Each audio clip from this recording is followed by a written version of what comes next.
I would like to open to public comment. Sorry, I would like to open public comment to anyone who would like to address the committee regarding any topic listed in the published meeting agenda for the current and immediately preceding month. If you wish to speak and have not already done so, please either raise your virtual hand or press *9 on your telephone. During this time, the committee will not offer any direct comments or responses. However, if you would like to be contacted regarding your public comment, please email the RTD board at rtd.directors@rtd-denver.com. I do not see any hands raised. Mr. Kroll, are there hands raised? There is one hand raised, and that is from a Chandler Sanchez.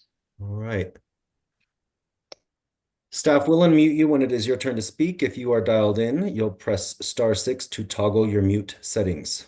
Please bear in mind that by participating in this process, you are being recorded. If you do not wish to be recorded, then your comments will need to be submitted in writing. Comments can be submitted to the board at the following email address: rtd.directors@rtd-denver.com.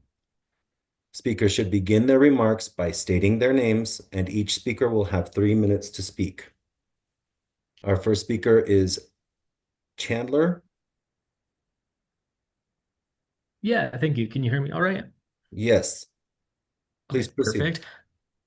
Thank you. And thank you to the committee for the opportunity today to give public comment. My name is Chandler Sanchez, and I'm here on behalf of the Southwest Energy Efficiency Project to express our opposition to RTD's proposal to backstep on fleet electrification and the plan to borrow $500,000 for diesel buses over the next 5 years.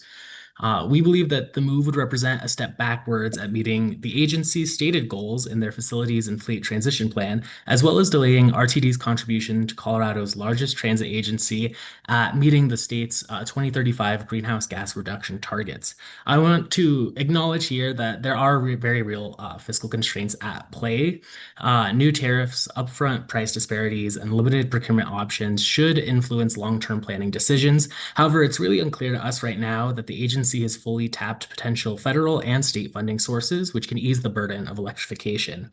So FTA programs like Grants for Buses and Bus Facilities programs and low to no emission bus grants offer millions of dollars in both funding for new electric buses, as well as facility upgrades that RTD has stated are a major barrier to actually electrifying their fleet.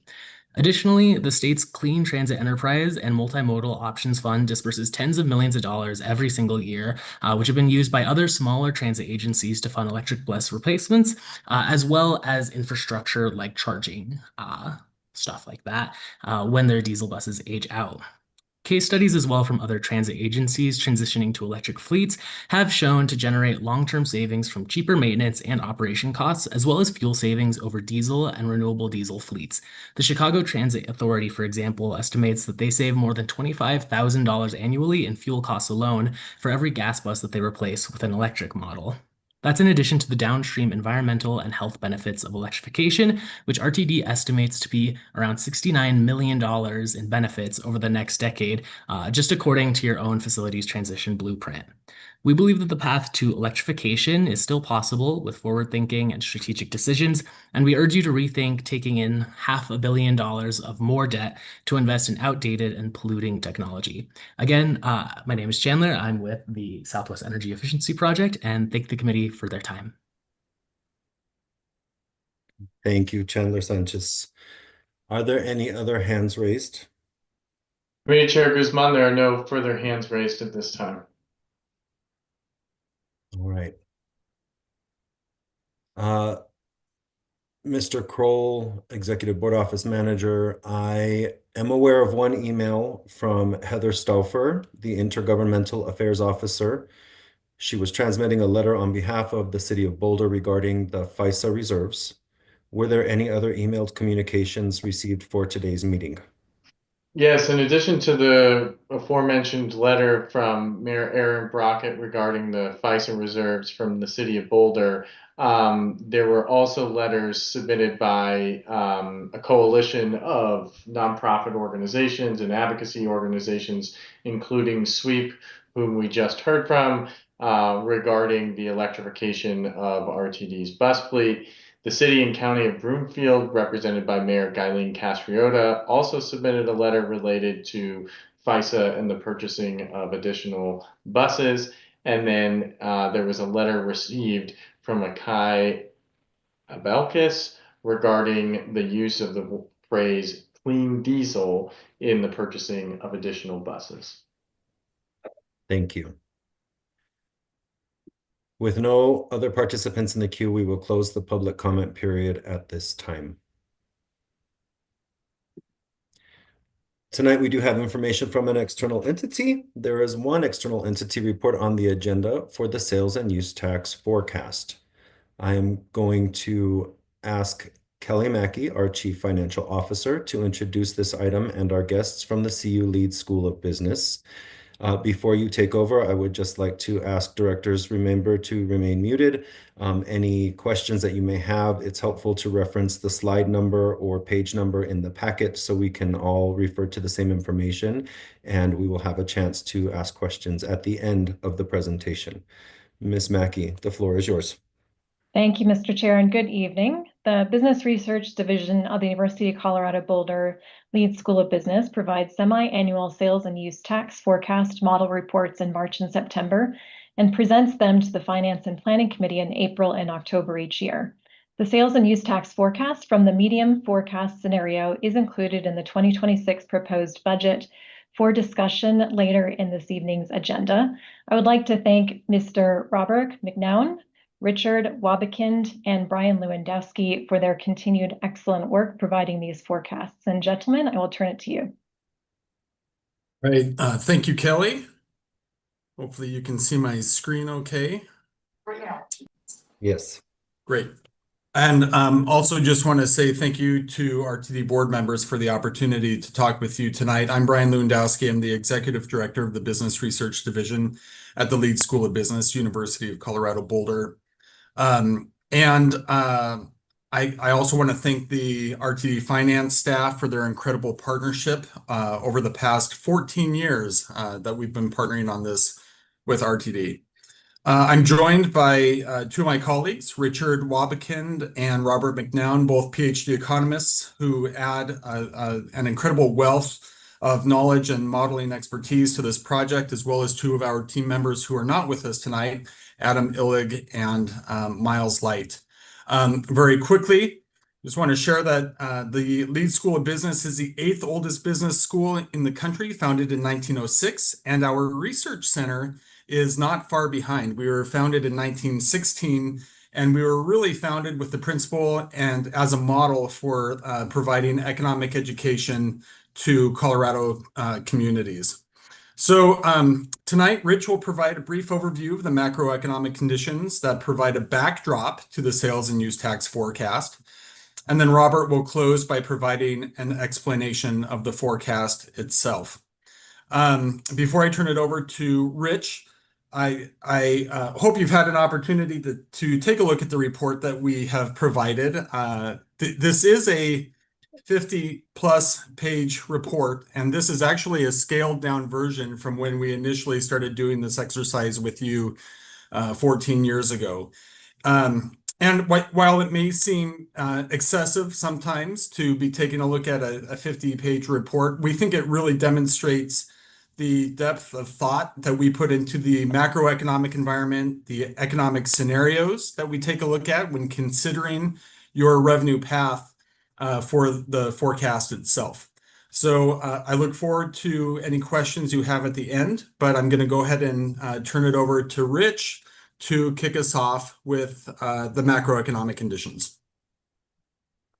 Well, thank you so much, Brian. And as Brian was suggesting just a moment ago, we run different scenarios, and you can see this illustrated almost immediately in terms of the national macro GDP forecast you see in front of you. You can see the baseline forecast in the dashed black line, the more optimistic forecast in the green line, and then the pessimistic forecast, which may not be easy to see, but would be is a recessionary scenario in the red line. So we're giving options as we run these, and you'll hear a lot more about that from my colleague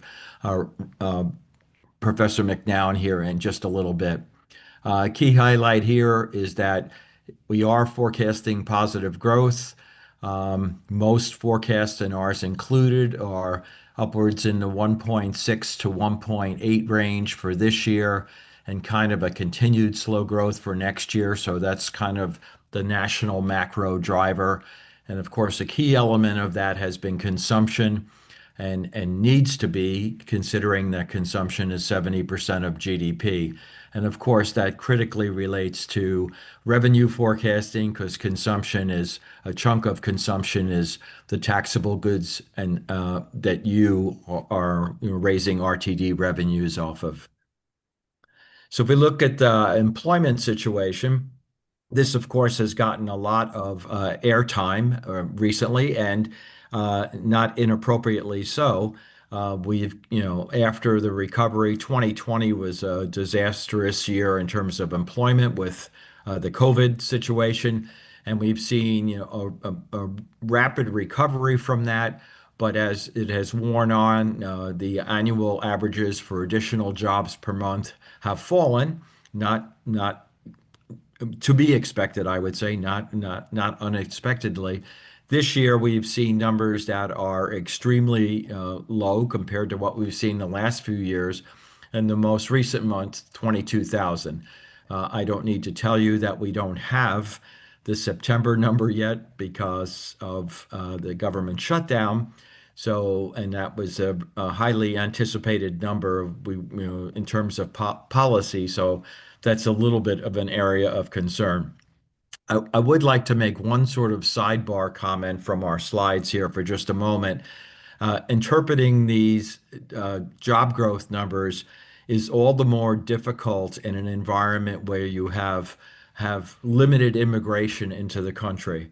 Or said differently, how can we have such a low unemployment rate in the economy and not be creating very many jobs? Well, a number of the jobs we would be creating would be getting filled by people coming into the country from outside the country.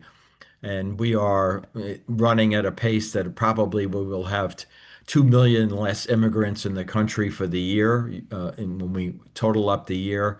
So that alone would be, 165,000 people per month who could be coming into the labor force. They wouldn't all be coming into the labor force, but you would see why you would need dramatically larger numbers of jobs if you had that immigration.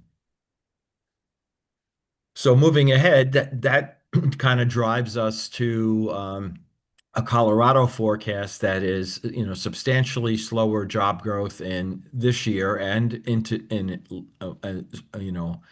spoiler alert, not for this presentation, but we're going to be forecasting a low growth in employment for 2026 as well. And again, in the context of what we've seen over the last decade, other than 2020, we had really, significantly higher job growth numbers. So this is a substantially lower job growth number for this year. You can see over on the far left-hand side of the slide, 0.5% job growth for Colorado. And also, I would highlight on the right-hand side, year over year, our labor force is at zero growth for the year at this point. So this is also somewhat unusual for Colorado. We've usually had, larger labor force growth. So picture is, much slower labor force growth and much smaller employment growth, or lower employment growth. So what does all of that mean? Again, you can see the labor force on the left hand in blue here, and you can see that it has flattened out. We're not seeing this additional labor force. And then on the right-hand side, this relies on a report that people call JOLTS, which stands for the Job Opening and Labor Turnover Survey. And we keep track of that report because it gives us sort of the supply and demand of labor, the job openings that are out there in terms of demand, and then the unemployed people in the economy in terms of supply. Yes, they may not match up in terms of skill sets and other things. Understand that, and we could talk more about that if anybody is interested. But I would highlight that just a couple of years ago, or a year and a half ago, you can see that the red line was dramatically higher than the black line. We had way more job openings than we had unemployed people, 2.3, 2.4 job openings for every unemployed person. And the most recent reports that have come out were down to 0.8 to 1, meaning we have less than one open job for every unemployed person. So this is a dramatic shift in terms of the tightness of the labor force in Colorado. Now, getting more in line with what's most key for RTD and for your revenue forecasts and so on. On the left-hand side, we're showing here the national retail sales numbers. And one thing you can see is we kind of move in a similar pattern to the national numbers. But one thing I would highlight is that you can see back in sort of 21 and 22, we were above the tan line, which is Colorado, was above the black line, the national numbers. More recently, the tan line has been fairly consistently below the national retail sales numbers. So through August, you see the national number is 5% year over year. And in Colorado, we have the numbers through July, and they're 2.7%. So we're definitely running at a slower pace, if you will, than the national economy. On the right, oh, sorry, Brian. On the right, you can sort of see which categories. This is just informational for you at the national level, what's hot and what's not. And you can see some of the things down the bottom, building materials and garden equipment, department stores. So you can sort of see the distribution of what things are doing a little bit better and what things are doing a little bit worse in terms of the distribution of retail sales. So here's Colorado, July over July, and what you have at the bottom are all the counties in the state, and the state was 1.7% July over July. So, and this is, by the way, in nominal terms, not in real terms. So, roughly mirroring our inflation rate, a little bit less than our inflation rate. And highlighted in the red bars there are the district counties. So you can see while overall the state's at 1.7%, you do have a few counties that are above the average for the state, but you also have, or RTD has, a number of counties that are below that 1.7% average. One thing just to think about for the future, the next two slides relate to just putting something out there in the sort of back of your minds as you're doing this into the future. This is the taxable expenditures by cohort. And so the percent of these different age brackets in terms of how much they spend of their incomes on taxable expenditures. And this is based off of national data, but using Colorado taxable goods components. So we're adjusting it, if you will, for Colorado. And what you see is essentially as people are getting older and we're aging and moving into the over 65 bracket and so on, you spend a lot fewer of your dollars on taxable sales, types of things that are in taxable sales, than you do when you're, for example, under age 25. So under age 25, you're spending a lot larger percentage of your income on taxable sales. Just keep that in mind for a moment as we flip to the next slide, which shows the actual total taxable expenditures for these different categories. So what you see is even though the under 25 people spend a very large percentage on taxable sales, their income levels are such that they're hovering right there with the over 65 age group, contributing the least in terms of taxable expenditures. And your prime working age population up above 45 to 54, 35 to 44, and so on are very important in terms of your taxable expenditures. So depending on the aging of the population, we paying a lot of attention to this as we go forward in terms of relying on sales tax revenues from an increasingly aging population. So just some numbers, and those of you who have been around a little bit longer have seen this table in every presentation we do. We're very fond of, in real time, how is the state doing? And, from 2008 into 2023, this was an easy slide to talk about because the state was doing, going gangbusters and was a top five, top 10 in almost every single category.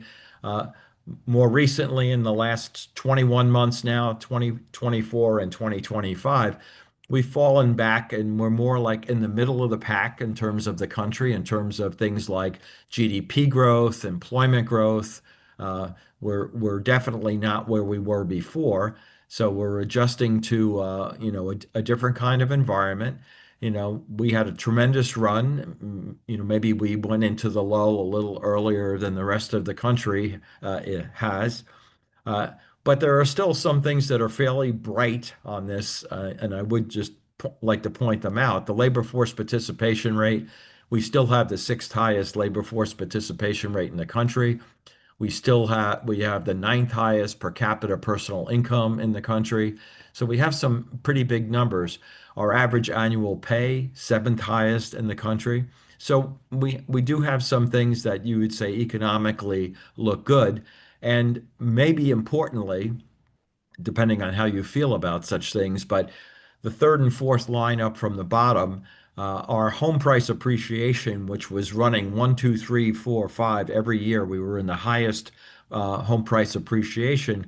More recently, the 1/4 number is at 47 out of 50. So, and the home price index 1 year change, we have fallen to the last slot in the country. So we've gone from number one to number 50 in a relatively short period of time.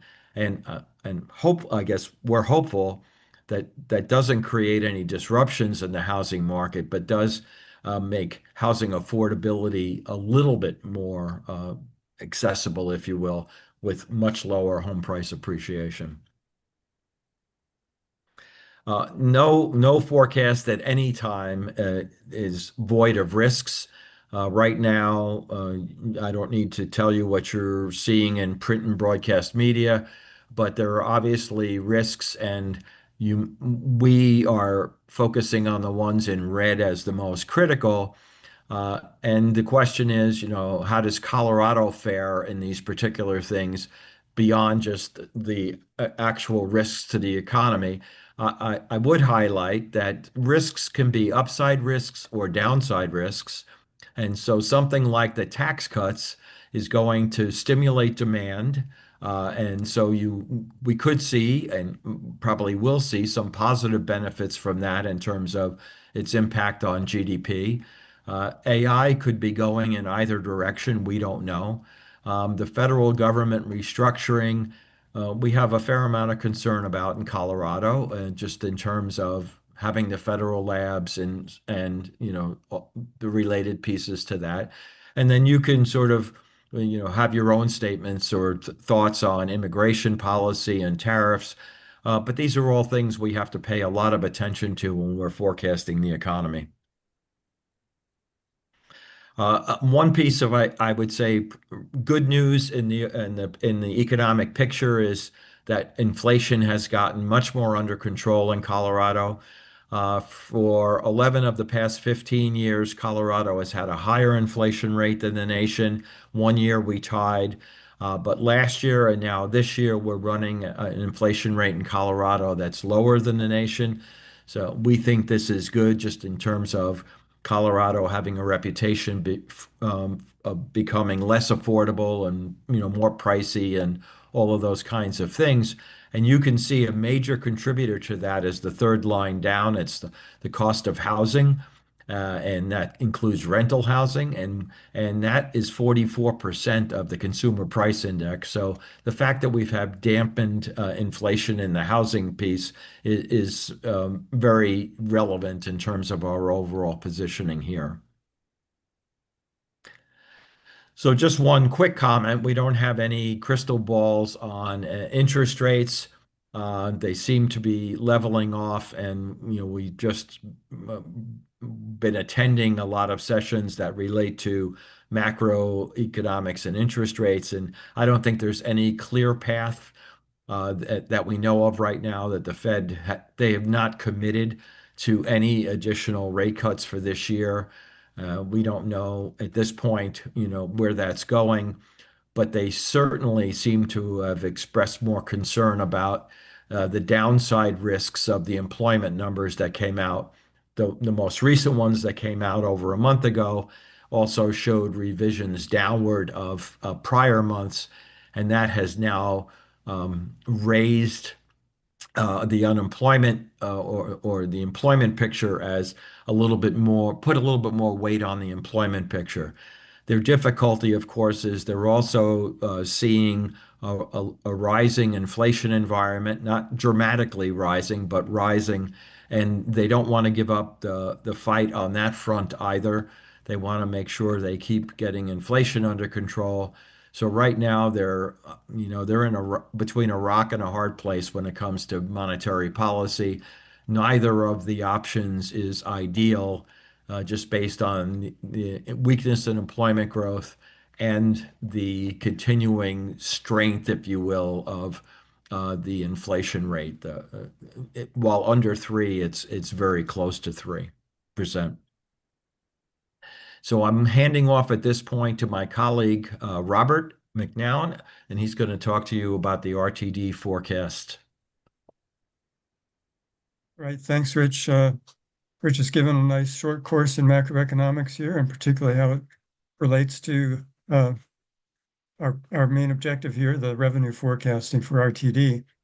Of course, as members of the Finance Committee, you're well aware that RTD has been in kind of a weak revenue growth situation for the past couple of years, and unfortunately have to admit that our forecast for 2025, the rest of this year, and 2026 would be pretty much more of the same. But beyond that, things look a little more favorable, and my task here is to give a little more information of what lies behind those projections. So first of all, in this slide, you can see that there's an overview of the current macroeconomic indicators, including these two crucial short-term years in the forecast, 2025 and 2026. And just to point to a few really important factors as far as what drives expenditures and therefore revenues is the employment data, and you can see that we have especially weak employment growth in 2026, 0.3%. Basically hardly any growth at all. And a good part of that is what Rich mentioned, the lack of immigration. We've gone from about 2 million net immigrants per year in the last couple of years of the Biden administration, now down close to 0. The other key indicator here is real output growth or real GDP growth, less than 2% in both of these 2 years. And, that's certainly not a recession, but it's nothing to write home about either. So then in the next slide, you can see how that translates into a similar picture for Colorado. And one of the slides that Rich talked about compared Colorado's performance across some of these metrics with the nation as a whole. And here you can see that similar to the national forecast, this employment growth variable, which is a key driver of expenditures and revenues for RTD, is below 4%. I'm sorry, below 1% in both the current year and next year as well. And that really is what accounts for the very, very mild growth forecast that we're making for RTD revenues. Again, I think we can attribute a lot of that weak performance here in Colorado and to the nation to the reduction in immigration, but also some of the uncertainty that rises from federal policies back and forth on the tariffs. And now, of course, the government shutdown and particularly budgetary problems that are facing the state and municipalities, which are probably going to force them to cut back on expenditures too, and that will feed through the households and their ability to spend also. So let's look at what this all means for revenues. And you can see graphically here for 2025 and 2026, the picture is really pretty flat. The actual numbers are just a little bit above 1% forecast in sales and use tax revenues for the current year and also for 2026. But you can also see from the graph that there is quite an acceleration in the future, starting with 2027 and even and beyond up through our medium forecast horizon through 2030. So it's and what's behind that? Well, again, it's all being driven by what we expect in the macroeconomy, both at the national and the state level. And so in particular, from 2027 through 2030, there is a mild pickup in some of the US indicators, such as GDP growth, above 2% in 2027, employment growth between 0.5% and 1% at the national level in those years. But, so it's certainly better than what we're seeing right now. And I think by 2027 and beyond, some of the chaotic disturbances in the economy are going to smooth out. We'll have a picture of greater stability, which will generate more investment and expenditures by firms and households. We've got, so let's go on to the next slide too. And here you can see the numbers for the total revenue growth rising above 5% per year in the 3 years from 2028 through 2030. So that is considerably better than what RTD has seen in the last couple of years and is expected for the current and the next year. So I think our model is telling us we can be somewhat hopeful and optimistic about the potential for higher revenues later in this decade. That's just, we're going to have another tough year or so here before that takes place. And next slide. We always want to emphasize that there's uncertainty in our forecasts, and in particular, we point to, or that's what this graph is all about, tracing out through 2030, our medium range horizon. And the blue line, the baseline forecast, is mostly what I've been talking about. But we also have to keep our eye on some of the alternatives. The pessimistic scenario represented by the red line, you can see it does dip down into 2026, so it's a recession scenario, a mild recession at that, and it pulls out and begins to move along the same trajectory as the baseline, never quite reaching back up to that level, but still not a terribly grim situation. And then even more modest forecasts coming from the dashed tan line at the bottom, the low forecast, and that's a statistically based forecast of where we would expect the economy to perform as poorly as indicated by that forecast, only 17% of with only a probability of 17%. So that's certainly a lowish probability event, but it could happen. So I've lost my slides here, Brian. I wonder if it got disconnected. I lost the slides too. Yeah. Okay.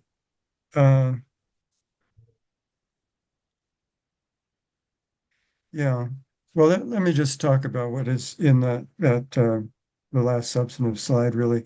This is the long-term forecast. So we're charged with producing a forecast going out 30 years. And this forecast is largely driven by demographics. There's yeah, okay. Let's go to one more slide. I got kicked off. Yeah, that's okay. Yeah, there we are. So yeah, so we're going out now to 2055, summarizing the forecast in terms of 10-year groupings here. And so you can see, let's shoot right to the RTD taxable sales, which is essentially sales tax revenues on the right, in the right column there. And because of population aging and a slowing of the rate of growth of the total population, we expect that the next to last decade, going from 2036 to 2045, will be the weakest in terms of RTD revenue growth at 2.1% average per year. And then, surprisingly, I think for many people, our final decade from 2046 to 2055 shows a considerably higher average rate of growth over that 10-year period. The reason is that the population aging, the shifting age shares of the population, is not a straight line going into the future. I mean, we often hear talk about how we're just getting older and older and older, but there are subtle changes taking place in over this very long period, so that actually the demographic factor is not as grim for that final period, and the forecasts there are a little more favorable. So, and of course, there's high uncertainty, as you can see from the high and low forecasts surrounding the baseline. And the last slide. Yeah, I just want to summarize that we try to rely on the model-based forecast, but at the same time, we use some judgment in deciding which scenario we want to present as what we think is the most likely outcome for the future economy. Once that's in place, we generate the forecast just using the model, so the different variables are forecast in a way that is consistent with one another. We don't have a particular point of view here other than what's guided by economic theory and the statistical analysis, but we have no particular political or financial stake in the numbers that we produce. Of course, we want to provide forecasts that are the most accurate as possible to RTD and to your committee in particular. So that ends our presentation, and we'd be happy to take any questions or comments. Thank you so much for your presentation. 50 pages can seem like a whole lot to read, but it's real worth the reading. And I thank you for presenting it. Committee members, this is your opportunity to ask questions and have discussions. So I will call on you when your hands are raised. Vice Chair Banker, please go ahead. Thank you for the information. I find this economic data fascinating, and it does seem like the next couple of months and next year is going to be very difficult to try to forecast. Tariffs seem to be going up and down constantly. The main question that I was curious about goes to your on page 19 and 20 of your presentation. And it's specifically about your forecast for the Colorado economic indicators. So you are telling us then that you believe your forecast shows that the Colorado CPI is going to be about 3.2% for next year. And in addition, you think retail sales are going to increase 4%. So then on the next page, page 20, it shows that you're projecting our sales and use taxes to go up 1.2% next year. So I guess my question is, I don't know whether or not you've seen our 5-year economic forecast that the board has been looking at now for the past couple of weeks, but they're projecting a negative number, not a positive number. Any comments or thoughts on that? What would you go with your baseline forecast, or would you go with your pessimistic forecast? I'll begin to answer what is really very sophisticated questions. So you point out that the rate of inflation that we're projecting for 2026 is eating up more than any of the growth in retail sales, and then of course that means that in real terms, the projections of RTD sales tax revenues are actually a decline. Now, I don't think in the report that you were quoting, people don't usually talk about a decline in real terms, inflation adjusted terms, but that really would be the situation facing RTD.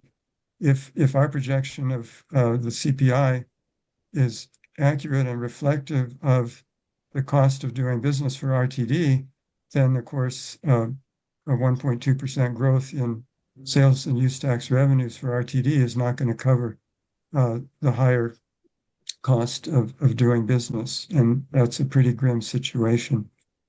Let's see. Okay.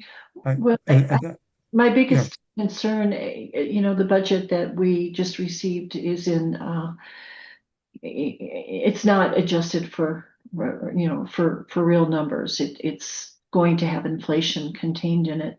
So I guess I'm just wondering, it would seem, because I've been checking the economic forecasts of the state, both Ledge Council and OSPB. I've looked at the sales tax forecast for the city and county of Denver, and they all seem to be actually right into the same number that you're giving us, about a 1.2% increase in sales taxes for 2026. And so, that's I understand that. I do understand that. I guess the question then as to why we're putting into our budget a much lower number, that's probably more than for our CFO to answer. But I appreciate that you're giving us the information that you're expecting sales taxes to be up 1.2%. So thank you. This is helpful. CFO Mackey, your hand is raised. Please go ahead. Thank you, Mr. Chair. That is a very good question, Director Banker, and I'm happy to answer it. So the reason why the materials that we sent out show a decline in 2026 is because it's versus the 2025 budget. So the 2025 budgeted sales and use tax revenue was actually provided to us a year ago by the CU Business Leads team. And so as compared to 2025 actuals, we are showing an increase because year to date, we have missed the 2025 budget revenue for sales and use tax forecast considerably. So we're using the exact numbers, 877 million from the team here, and we're showing an increase versus year to date actuals and projections for 2025 actual. Okay. Sorry. I just need I know, but if it's going to be about this particular matter, let's stay on topic. And if it's about the budget, we can come back to that later. No, it's about this particular matter because the negative number that you just quoted was the budget number, but I'm also looking at your 2025 projected number, which is different. So it's still negative from your projected number. Go ahead, Ms. Mackey. So the projected number includes budget for the second half of the year and actual for the first half of the year. But what the CU team here is showing is 2025 actual projected for the full year. So the second half of the year was actually according to their forecast a year ago, which was done and approved by the board in November of 2024. That's why we are showing growth versus their current projection and 877 million. It's exactly tied with our forecast. Thank you. Director Gutschin-Ritter, please proceed. Thank you. And thank you very much for the presentation. Two questions from me. The first is hoping that you can kind of double click into the federal government restructuring and just what that really means. Would be curious to hear more about that. And two, I, I guess I could consider myself fairly young, so I've not been through that many different administrations. I would think with all that's going on, AI, the tariffs, the level of uncertainty about medium to long-term forecasts has to be, I guess I'm just looking to hear, is this about as hard to predict a time as ever before that you've seen? Well, I'll let my colleagues weigh in, but I would say yes. And it because a couple of these uncertainty, we haven't had tariffs like this since the 1930s, as an example. And we're trying to think of other productivity surges that compare to this AI situation. So you're trying to look back in other places in history where you had something, you know, rapid chip adoption or something that could mirror this. But we still don't know. I mean, we're listening to, experts on this topic and reading all this stuff all the time, and we still don't know what the ultimate effect of AI is going to be, job enhancement or job reductions or, those types of things. So I would say, A, it is a very unusual environment. B, I can't remember, and I've been around a while, as you probably can tell. I can't remember a downsizing of government at this magnitude, and certainly not in this manner that in my lifetime. And and so what that we meant by that, what we refer to about that is, we're losing jobs at the federal labs in the state. We know that. A lot of those tend to be higher paying jobs. We have, the change of Space Command moving to Alabama. We have a heavy aerospace industry in this state. We are heavily invested in climate science in the state, and weather satellites and all of those kinds of things. It's an uncertain environment. Who knows how much of that money that's coming out of federal budgets is going to continue to do that. So, but mostly when I'm talking about just what the knowns are, and the knowns are we're losing jobs in nationally and in Colorado in terms of government employment. We can debate rightly or wrongly. I don't want to get into anything political about the debate, but factually, we have to try to base our judgment on what we're seeing. Thank you. Does that satisfy all your question? Satisfied. Yep. Thank you. Thank you. Director O'Keefe, your hand is up. Thank you, Mr. Chair. I'm trying to figure out how I formulate this question, not because I'm making one up, but I appreciate the presentation. My perspective is the one thing that I know for a fact is reality will not be this number. It's a forecast, it's a model. It isn't going to be this number. And so I think as a board and an agency, we need to think about if we fast forward to 2026, would we rather have missed on the upside of our estimates or on the downside? If we miss on the downside, we are going to be making really, really serious reductions in service. If we miss on the upside, we have an opportunity cost. We may have made some decisions we didn't have to do, but we're almost every level of government except for one has to balance its budget. And federal government doesn't. When they miss, they just print more money and it becomes our problem. I think so. The question I guess I was going to ask is, we know that healthcare costs are going up next year. As a small business owner, I know we're forecasting a 5 to 10% increase at least in benefit cost. that is not subject to taxation. So when we add something to that part of people's economic circumstance, their household economic circumstance, if they have to pay more for healthcare, they're almost certainly going to clip off the top part, which is discretionary income that is usually sales taxable.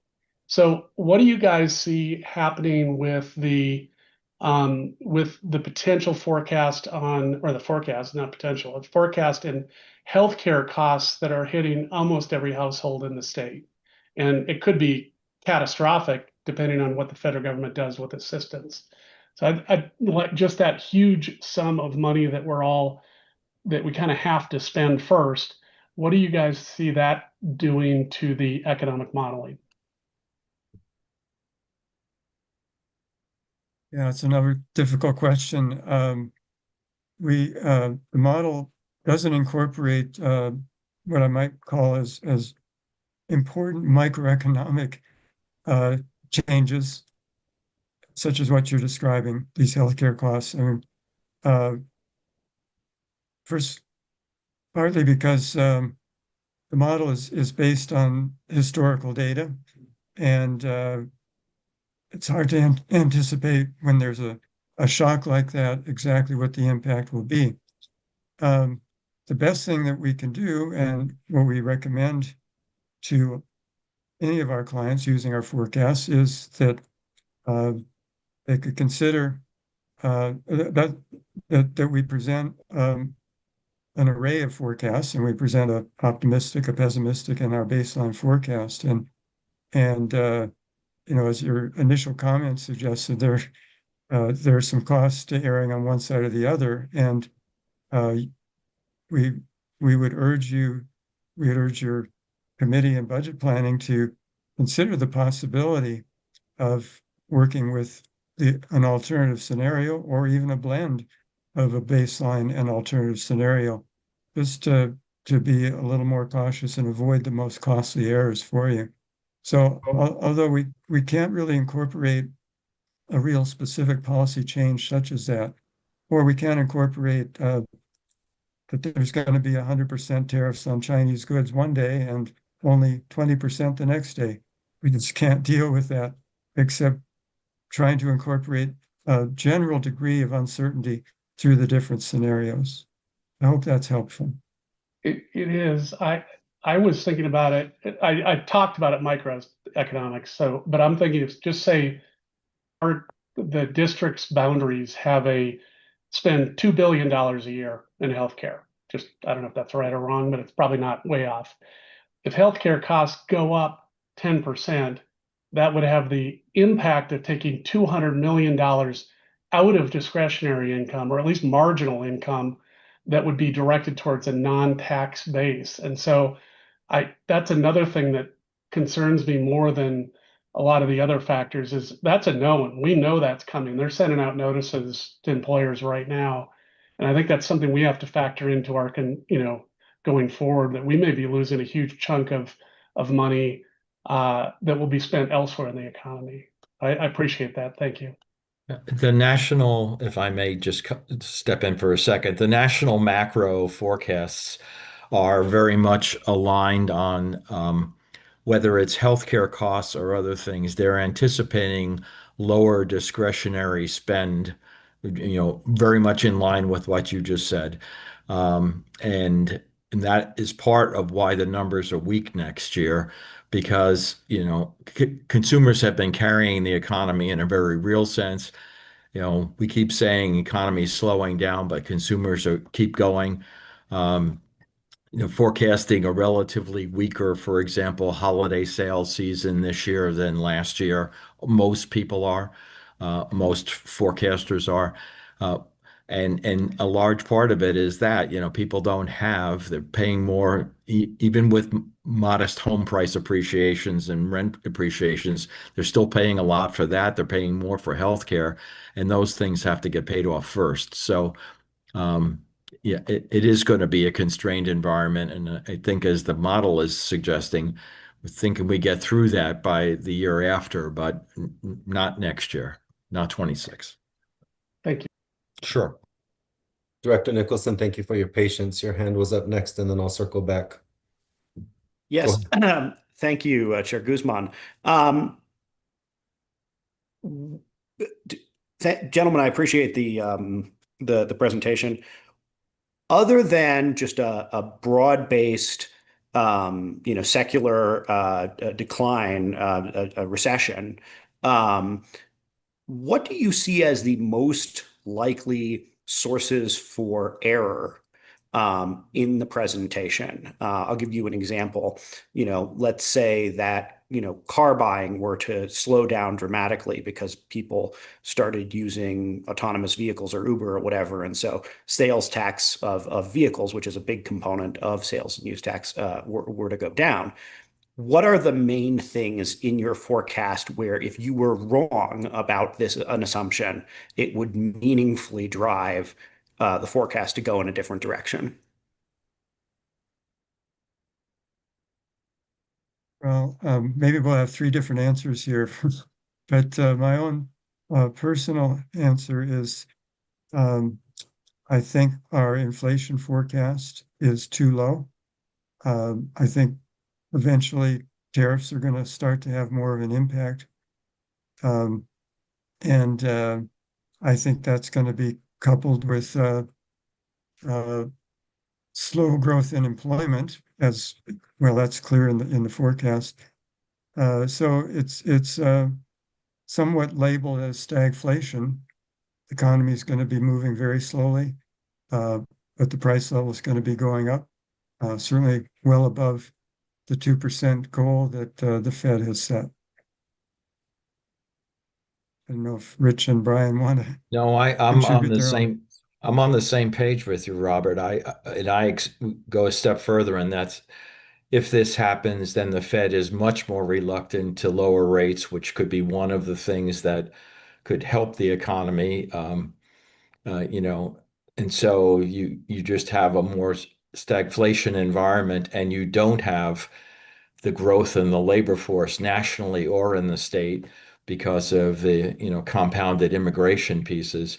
So I would vote for it's a higher stagflation problem than we've built in. Thank you. Vice Chair Banker. And actually, that is exactly what I wanted to talk about, is the stagflation possibility, because I don't know how many folks on this call do their own grocery shopping, but however, the sticker shock that you get when you go into the grocery store these days, or you're going out to dinner with friends, there is no doubt that the cost of everything is going up. And so while the actual retail sales may go down because people are trying to save money, what they're buying is much higher. In fact, I heard something on NPR the other day where they said they wanted to, they were buying lumber. They weren't buying it from Canada, but the Canadian tariff was like 35%, but a US company raised their prices 35% because they could. So any other guesses on perhaps some inflation rates for next year? It seems like what you have is fairly modest. I'm also wondering whether or not the feds are capturing this data, since it's pleased the administration when bad news comes out. And I do wonder whether or not some of the numbers are being adjusted, shall we say. So Rich may have mentioned this, but we're at a conference in Philadelphia this week, and we just heard from Jerome Powell today. So there's been a lot of talk, a lot of Fed talk, certainly a lot of inflation talk, and we have sessions where we hear from retail sales forecasters and whatnot. And remember, we did this forecast for you back in September, but I was sort of pleasantly surprised to hear some of the retail sales forecasts for the holiday season and into 2026. So the The forecasts that we heard for holiday retail sales are up about 4% year over year. And so and that was sort of consistent from a couple of different groups. So that provided me a little bit of comfort looking back at what we have for retail sales in your forecast. And also a little bit of comfort is the thought about inflation now is that tariffs could add 0.7 of a percentage point to inflation in the near term. So the talk is, at least from this group, has moved away a little bit from more rapid inflation to elevated inflation, which I think is also consistent with what we put in your forecast. But I still agree with Rich and Robert that there is a risk of higher inflation. There's a risk of companies being opportunistic with pricing, as you just suggested, and that risk of stagflation, where we have muted growth and elevated inflation, is a real downside risk for us. Thank you. Director Catlin, Director Geisinger, Director Larson, do you have anything you want to ask? I'm calling you out because you're on the committee. Getting head shakes. All right, I'm just making sure. Gentlemen, thank you so much. You know that I am a perpetual pessimist when it comes to this report, but I love reading it and I love being challenged in the way that I think. For 3 years, you will have heard me say the same thing. I am far more pessimistic than what's being offered here. When the nation does great, Colorado does great, and even better. And when the nation does poorly, we really get raked across the mountains in Colorado. So thank you for the suggestion of looking at that baseline and some of the alternatives. I would say I'm quite in line with what Director O'Keefe brought forward. That's kind of where my head went when I read through this, just doing table budgeting in my own home. And I do the grocery shopping for myself and my grandparents, and make sure that I take care of that on the bus and using public transportation. So I know how important it is. Thank you, gentlemen. I really appreciate your dedication and all of your help for all of these years coming to RTD with this information. And I know it's not great to have to come and give us some sobering news, but it's better to look at it and take an honest assessment of what's going on so that we can make the right choices going forward. Thank you. Thanks. Appreciate the insights and insightful questions. It's been a good session. Thank you. CFO Mackey, was there anything else that we needed to add here? Okay. With nobody else in the queue for questions, I'm going to move on to recommended action. And gentlemen, enjoy your conference and thank you so much for your participation. We have 2 recommended actions on the agenda this evening. The first action is for the 2026 fiscal policy. This is for the Board of Directors to approve the 2026 fiscal policy. Do I have a motion?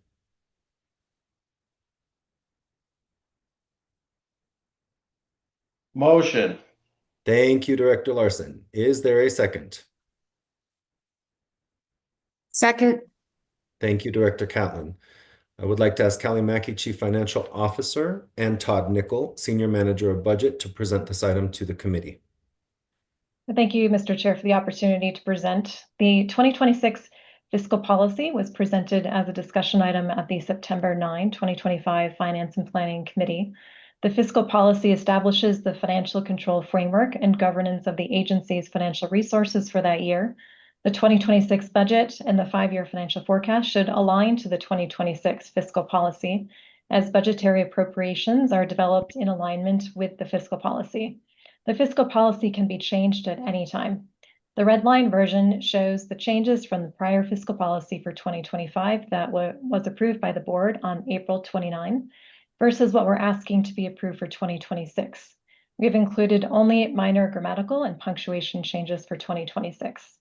Last month, we discussed potentially changing will to may in the line that RTD will limit expenditure and expense fiscal carry forwards to the lesser of the life of the project or 3 years. And we have kept that as it was at will to follow the prior year's policy. There are no other suggested changes to the fiscal policy at this time, and thank you, Mr. Chair. I will turn it back to you. Thank you. Directors, are there any questions from committee members first or commentary? I see none. Director Nicholson, your hand is raised. Thank you, Mr. Chair. CFO Mackey, there are some mechanics in the budget, and I promise, Chair Guzman, this is about the fiscal policy. I'll get there in just a second. I didn't want you to catch me. That would borrow short-term debt in order to facilitate the budget, balancing the budget. There'd be obviously risks to our credit rating, from doing so. Talk me through the difference between doing something like that and doing something like reducing our reserve rate. I forget exactly the term, ratio down to say 1.1 or 1.0 as a way to allow us to just spend more money by contrast, and how that would affect our credit rating. CFO Mackey. Yeah, that's a good question. So there's actually no short-term debt issuance included in the 2020 proposed budget. There's 20 million of debt issuance for longer term for vehicles, right? That's not short-term. We will discuss later on defeasance, which is not debt issuance whatsoever. It's more the opposite. It's actually prepaying existing debt that we already have. So there is no short-term debt issuance in the proposed budget. But in terms of the 1.2 net coverage ratio, the reason why that's in the fiscal policy is because there are other things that RTD needs to pay for other than operating expense, such as debt service. We have to pay for depreciation expense and capital expenditures. So that's why. Director Nicholson. That is extremely helpful. Thank you. Your hand is still up. Thank you. All right, seeing no other hands raised, let's proceed to a vote on this matter. Are there any no votes?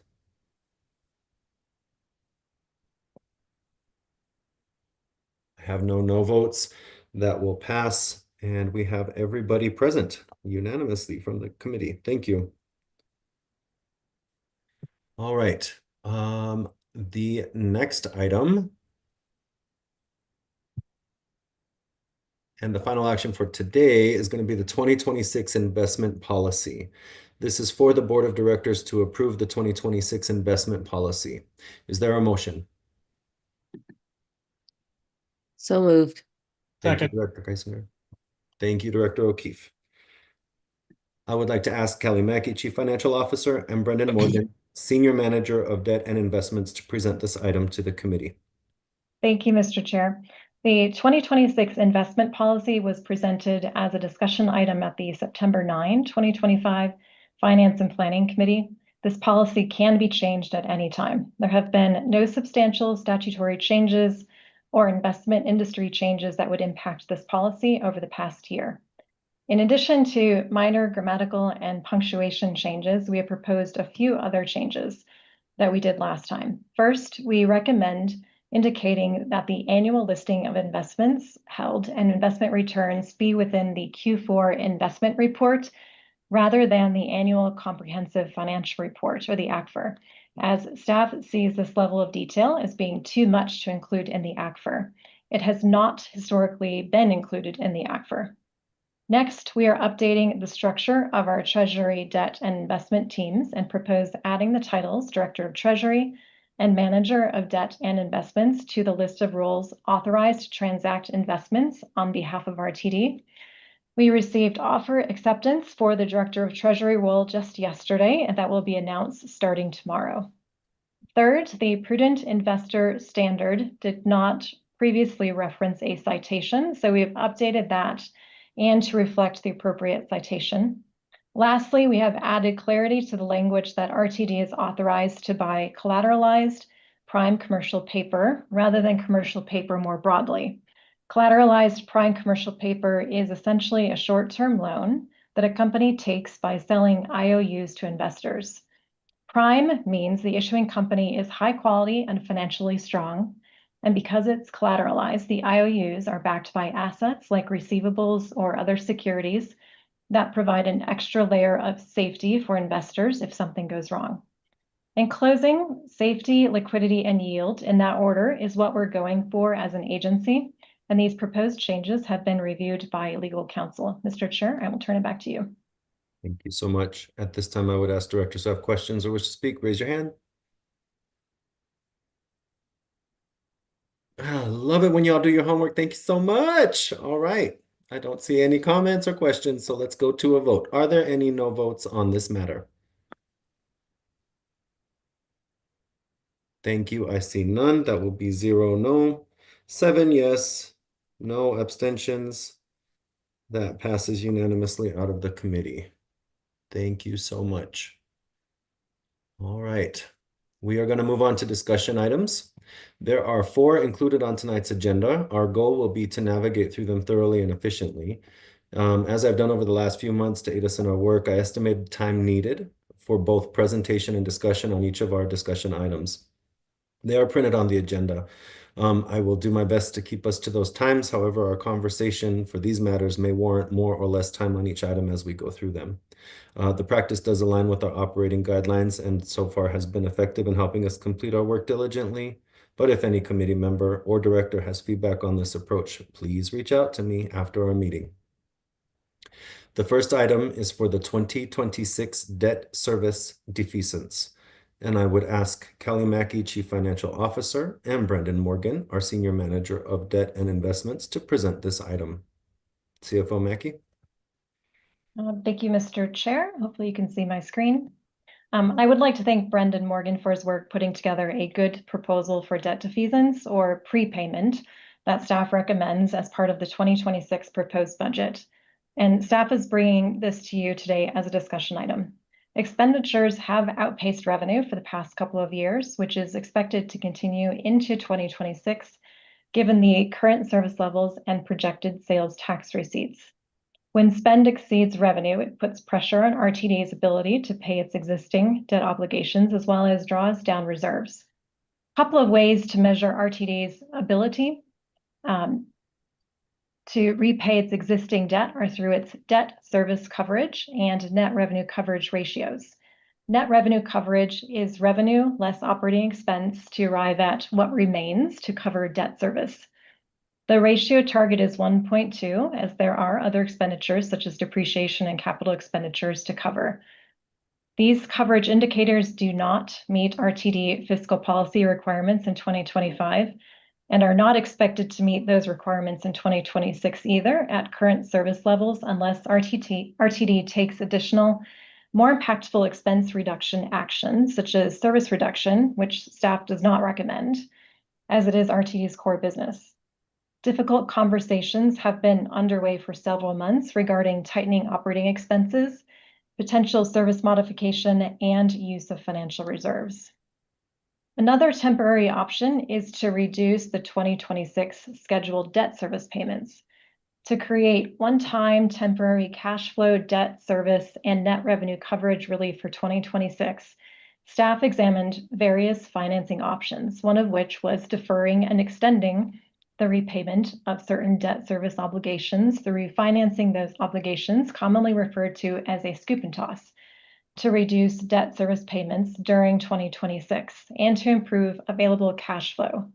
After thorough examination, staff and external advisors determined that the cost of executing this option in a manner that is helpful for 2026, which would include the repayment of such borrowing over a subsequent 5-year period, would likely exceed $5 million. A more efficient option that has equally beneficial impact on debt service and net revenue coverage in 2026 without the additional increased interest cost is a defeasance or prepayment of certain pre-existing debt service obligations that are due and payable in 2026. A defeasance is a financial technique in which an issuer irrevocably sets aside cash in an escrow account held by a financial institution, typically the related bond trustee, to cover future principal and interest payments on an existing obligation as a form of prepayment. Bondholders are paid all due principal and interest on the scheduled payment dates from funds deposited in the escrow account, and bondholders can only look to the escrow for payment. This process discharges the issuer's payment obligation for the defeased obligations, 57 million in this case, allowing those 57 million in debt obligations to be removed from the issuer's balance sheet for financial reporting purposes, even though the original debt remains outstanding until the escrow fully repays the obligation on its payment date. This is a technique that RTD has used in the recent past when refunding or refinancing debt. With cash held in escrow, RTD can invest in U.S. government securities or hold it in cash, with the investment earnings accruing to the benefit of RTD. Simply put, RTD keeps the earnings that adds to its revenue. In 2026, RTD is scheduled to make certificates of participation payments of 35 million related to Series 2020, 2023, and 2025, as well as Fast Track's bond payments of 22 million related to Series 2022 AB. Defeasing 57 million of the 2026 principal and interest payments will enable relief in the net revenue calculation of approximately 69 million in 2026, as provision for payment will be made prior to year-end 2025. This payment will allow RTD to spend 69 million more in 2026 operating expense to maintain its current staffing and service levels. This action further reduces the 2025 net revenue coverage, which was budgeted at approximately 0.6 instead of 1.2. We will discuss the need for a 2026 operating expense budget of 923 million in the next discussion item in the agenda on the 2026 proposed budget.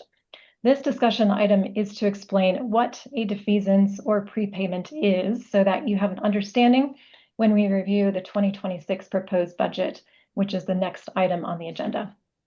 The initial estimated cost of this defeasance, including legal counsel, trust fees, and related professional services, is less than $75,000. Defeasance is a good option for RTD to leverage in order to maintain current service levels in 2026. And what I am looking for from the Finance and Planning Committee this evening is to have an understanding of a debt defeasance as a prepayment for context in the next discussion item on the agenda, the 2026 proposed budget.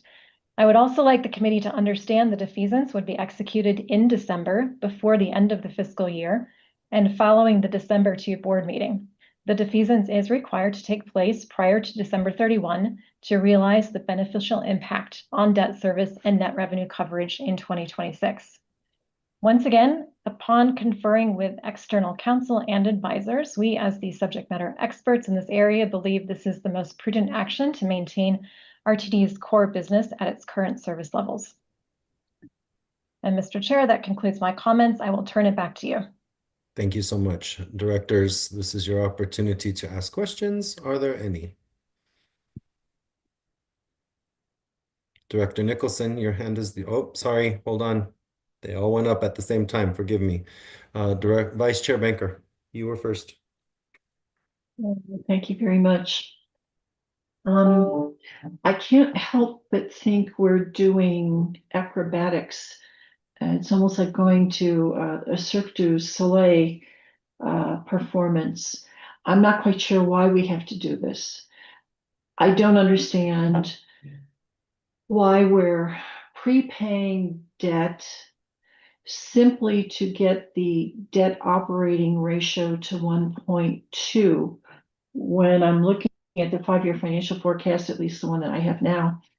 And this year we're at 0.9. So if we're okay at 0.9 for this year, why would that not carry forward to the next year? This is extremely complicated. And I'm not quite sure, Kelly, your explanation was clear, but if you could explain why we have to do this in simple terms, I'd appreciate that. Thank you. CFO Mackey. Yeah, so it's our fiscal responsibility to follow the board adopted fiscal policy as well as present a balanced budget, and this is our way to do that. Without doing this, we will not provide to you a balanced budget.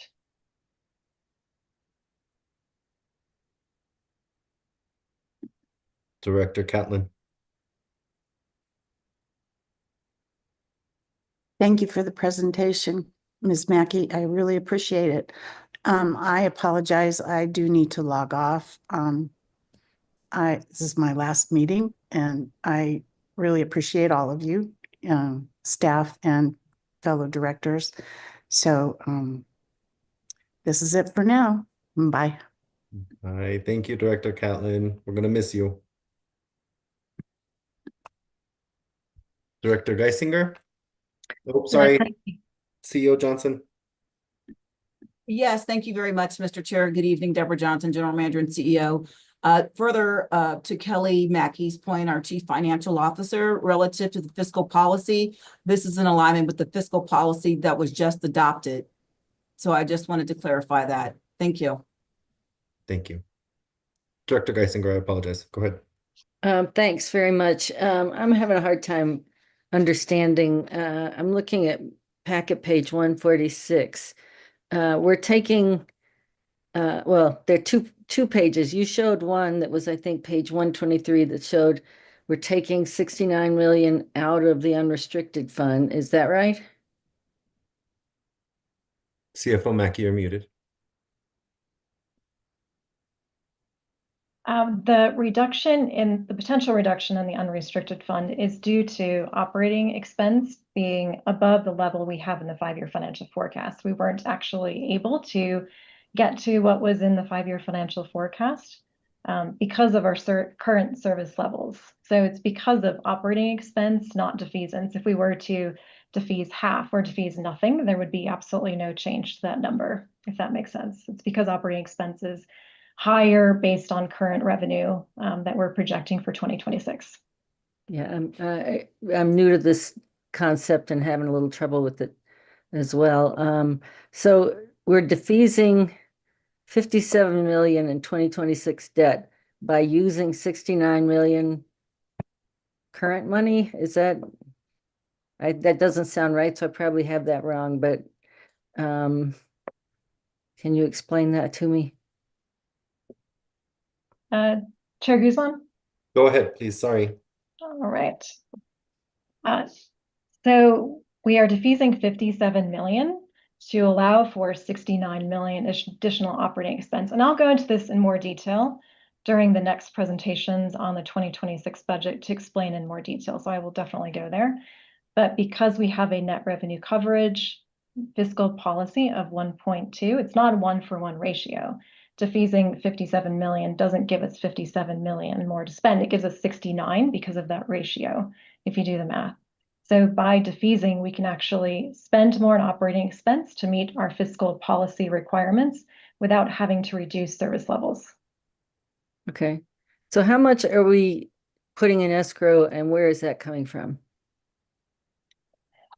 Actually, I will turn this question over to Brendan Morgan if you'd like to contribute, Brendan, since you're on.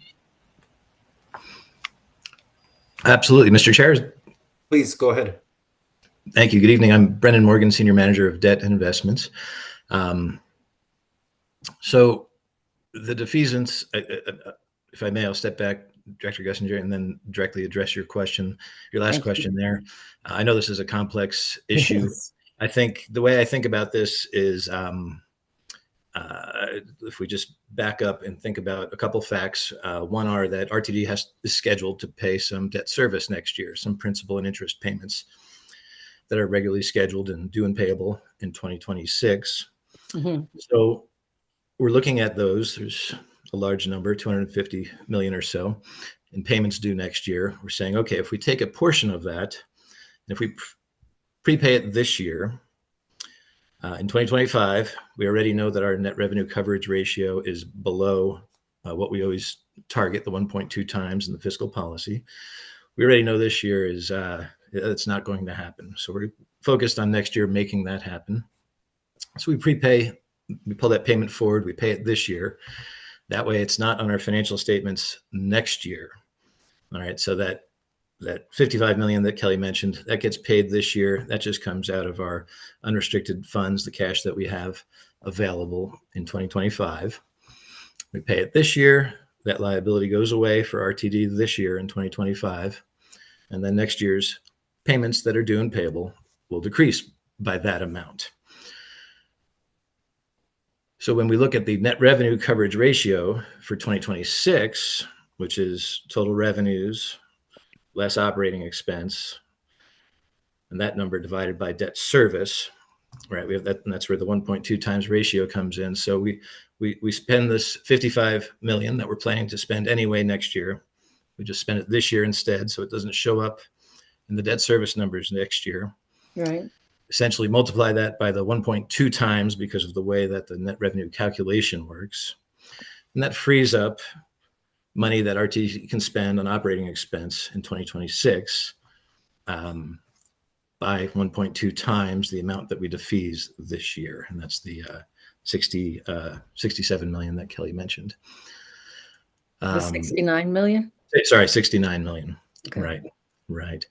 So it's a way for RTD to continue to maintain service levels without doing any refinancing or, as Kelly mentioned, we looked at a technique that governments often do where they will take some debt that's coming due, these payments that are due, and instead of paying them, they'll refinance them and sort of throw them out into the future by 5 or 10 years and say, well, we'll kick that can down the road and pay that in the future.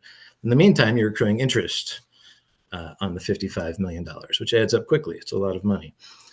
So we're not doing that. This is has a similar effect on the 1.2 times coverage for 2026, but it does not involve all of the costs associated with borrowing that same money for another 5 or 10 years. Okay, thank you. Packet page 146 looks at 3 scenarios. If you're planning to go through that in the budget, I can wait and do it then. Is that best, Ms. Mackey? I would recommend that if that's okay. Yes. That's fine. Thank you. Thank you. Director Nicholson, again, thank you for your patience. Please go ahead. Chair Guzman, I am nothing if not patient for you. This is a new concept to me. I think I understand it, but I'm going to ask about it in some very sort of simple terms to make sure I do. The first one is simply, it seems like we're getting something for nothing here. And so my question is like, basically, what is the cost of doing this? And if it's a good thing that is helping us, spend more money, why aren't we doing it every year? What's the downside? And then I have follow-ups. CFO Mackey? Now, since Mr. Morgan is here, I will allow him to answer and give him the floor. Awesome. Mr. Morgan. Thank you. That is a great question, Director Nicholson. In very simple terms, I would tell you that defeasance is a bit like a big chocolate cake. It's fantastic when you have a small piece, but if you eat the whole cake, you will get a stomach ache later.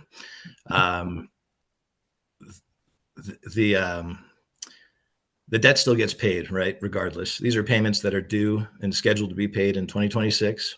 So we plan to pay them. We do not plan to default on those payments at all.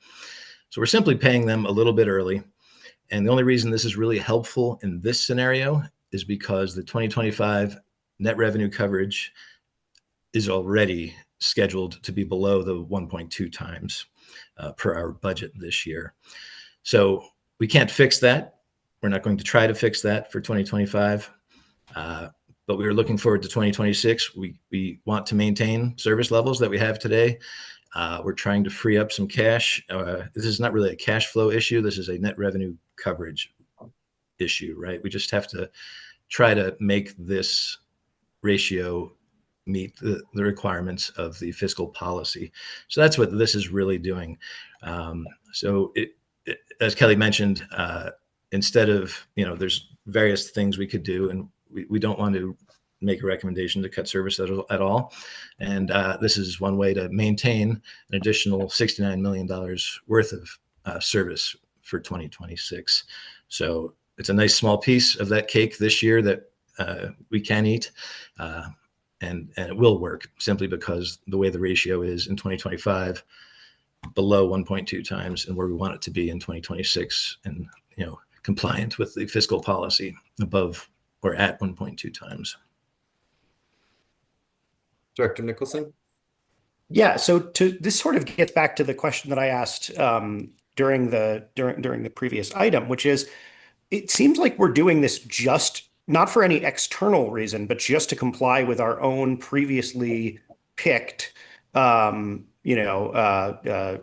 ratio. It almost feels like the analogy that I'm getting in my head is, if I have a large, let's say, chocolate cake that I was planning on eating after New Year's, and I'm worried about how much weight I'm going to gain in 2026, I can instead eat it before New Year's, where I've already gained a lot of weight, so I'm not really paying attention to that. And then I'll have a better diet in 2026 by comparison. The other option is just to not care how much I'm going to eat in 2026. So my question is basically, why aren't we just changing our net revenue to 1.1 for 2026, or is that functionally doing the exact same thing? CFO Mackey? Yeah, so I mean, that's an option, but you'd be changing the fiscal policy, which could set a precedent. We actually do need funds available to be able to pay for things like depreciation expense and capital expenditure. So I personally would not recommend changing the net revenue coverage ratio. I think it is a best practice, especially for RTD right now. And again, I'll go into a bit more detail on some of these mechanics and the whys in the 2026 proposed budget discussion item next on the agenda. But this is a good financial technique. Our investors like this because they do get the money in escrow early. And I see Mr. Morgan has his hand raised. If you want to mention anything else, Mr. Morgan. Go ahead, Mr. Morgan. Thank you very much. Yes, Kelly, I think you were leading to what I was going to mention, which is simply that the bond rating agencies, Standard & Poor's, Moody's, Fitch, they all look at net revenue coverage. They all look at it in their own proprietary way. They all calculate it slightly different from each other, but they all very much do that calculation on their own, and they use that as part of their methodology when they're creating credit ratings for issuers of debt.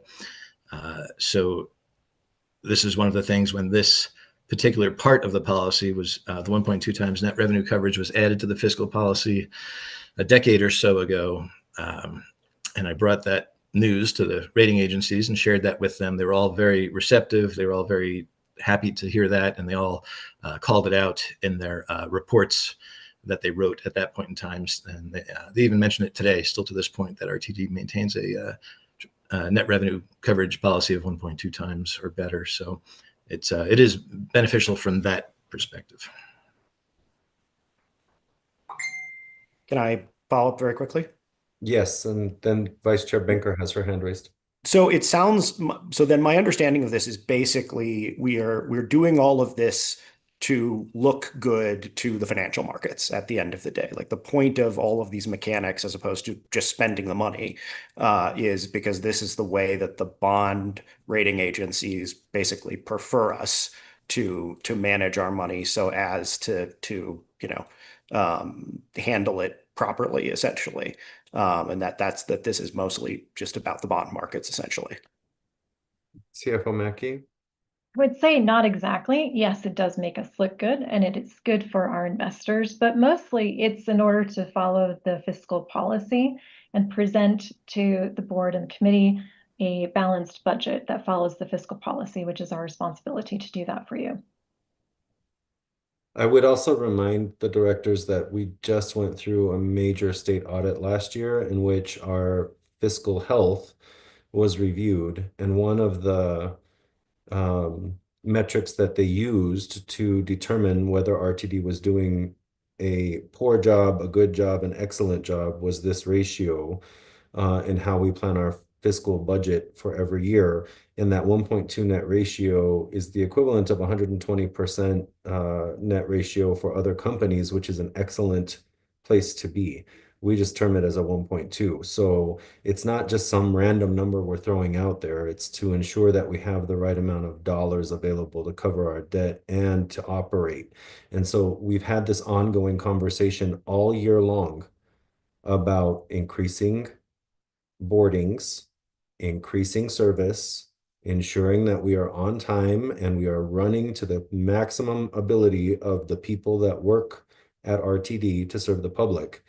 But we have to be financially stable to do that. And so That 1.2 is a conservative number, which is following our fiscal policy guidelines and well established for making sure that we have good credit and bond ratings. It all goes together and flows into what comes out on the other end, a budget. If we don't put the right numbers in, we won't get the right numbers out. So just as a help to that conversation, there is a reason that number exists in our fiscal policy and what we're expected to do. And we have not met that number for 2 years now in reality. So we've got to get back to it. Vice Chair Banker, your hand is up. Go ahead. Yes, and that does go back to, we have not met our own self-imposed operating to debt ratio. And I'm assuming our credit rating hasn't changed. Last I heard it was still AAA. Is that correct, Brendan? Please, Mr. Morgan. Yes, that is correct. We have not had a rating downgrade as a result of not meeting this over the past 2 years. Okay, thank you. That's helpful. The other thing that I'd like to at least add to this discussion is we may not be adopting the proposed budget that we have in our packet right now as is. There may be changes, especially when it comes to revenue, because as we've just discussed, we have a very conservative sales tax piece in the budget for 2026.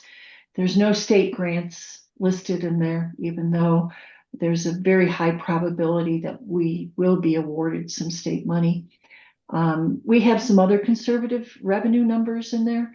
So quite frankly, I hesitate to, again, go jumping through these hoops to satisfy a self-imposed 1.2 operating to debt ratio. And in addition, I'd like to say that $69 million that we would be spending to do this would take away that kind of leverage and opportunity, shall we say, to spend the $69 million in another way. Maybe it's to purchase buses. Maybe it's to purchase some other of our capital needs. So I will listen to the rest of the budget presentation, but I have some serious doubts about this defeasance proposal. Thank you. CFO Mackey. Yes, thank you, Mr. Chair and Director Banker. I very much appreciate your comments. If you look at package page 249, we will get here later in the evening, but it's 249. It actually shows where we are year to date versus the budget, and the 2025 budget was established with the same level of conservatism. We used the medium forecast from CU Leads, right? And we are missing that conservative revenue forecast in the budget for 2025 by $137 million. A lot of that is due to timing with Colfax BRT, but we're missing the sales and use tax forecast from last year by $13 million year to date so far. And personally, I don't see that changing a whole lot for the balance of the year, so that gap may just increase. I appreciate what you're saying, but at the same time, I don't think I would recommend taking a more aggressive approach than is in the fiscal policy for revenue.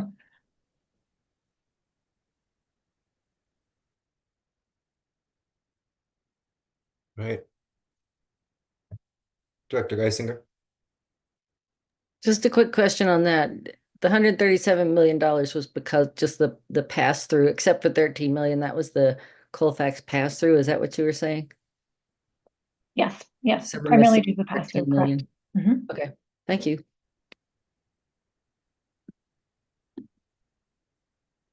All right. I see no other hands raised. So the primary thing that we wanted to do right here was to ensure that everybody had an understanding of what the defeasance is before we go into the discussion about the budget. Is everybody comfortable with the mechanics of this particular piece of financial work? Directors, I'm asking you specifically, and some of you are off camera, so I need a thumbs up or something. Thank you. Thank you. Even if you don't like it, I just want to make sure we understand it before we go to the next part because it'll come in key. It is 7:13. I anticipate the next item is going to take up the majority of the next hour. So in order to make sure we are taking care of our people who are taking care of us, I would ask to take at least a 10-minute break for the transcriptionist to have time before we go into the discussion for the proposed budget. Is that okay with everybody?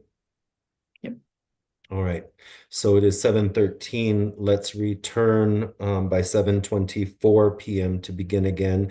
Please don't forget that we are still live streaming, so go ahead and mute yourselves. You can turn off your camera. I will give you a 1-minute warning. Thank you.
All right, let's begin the recording again.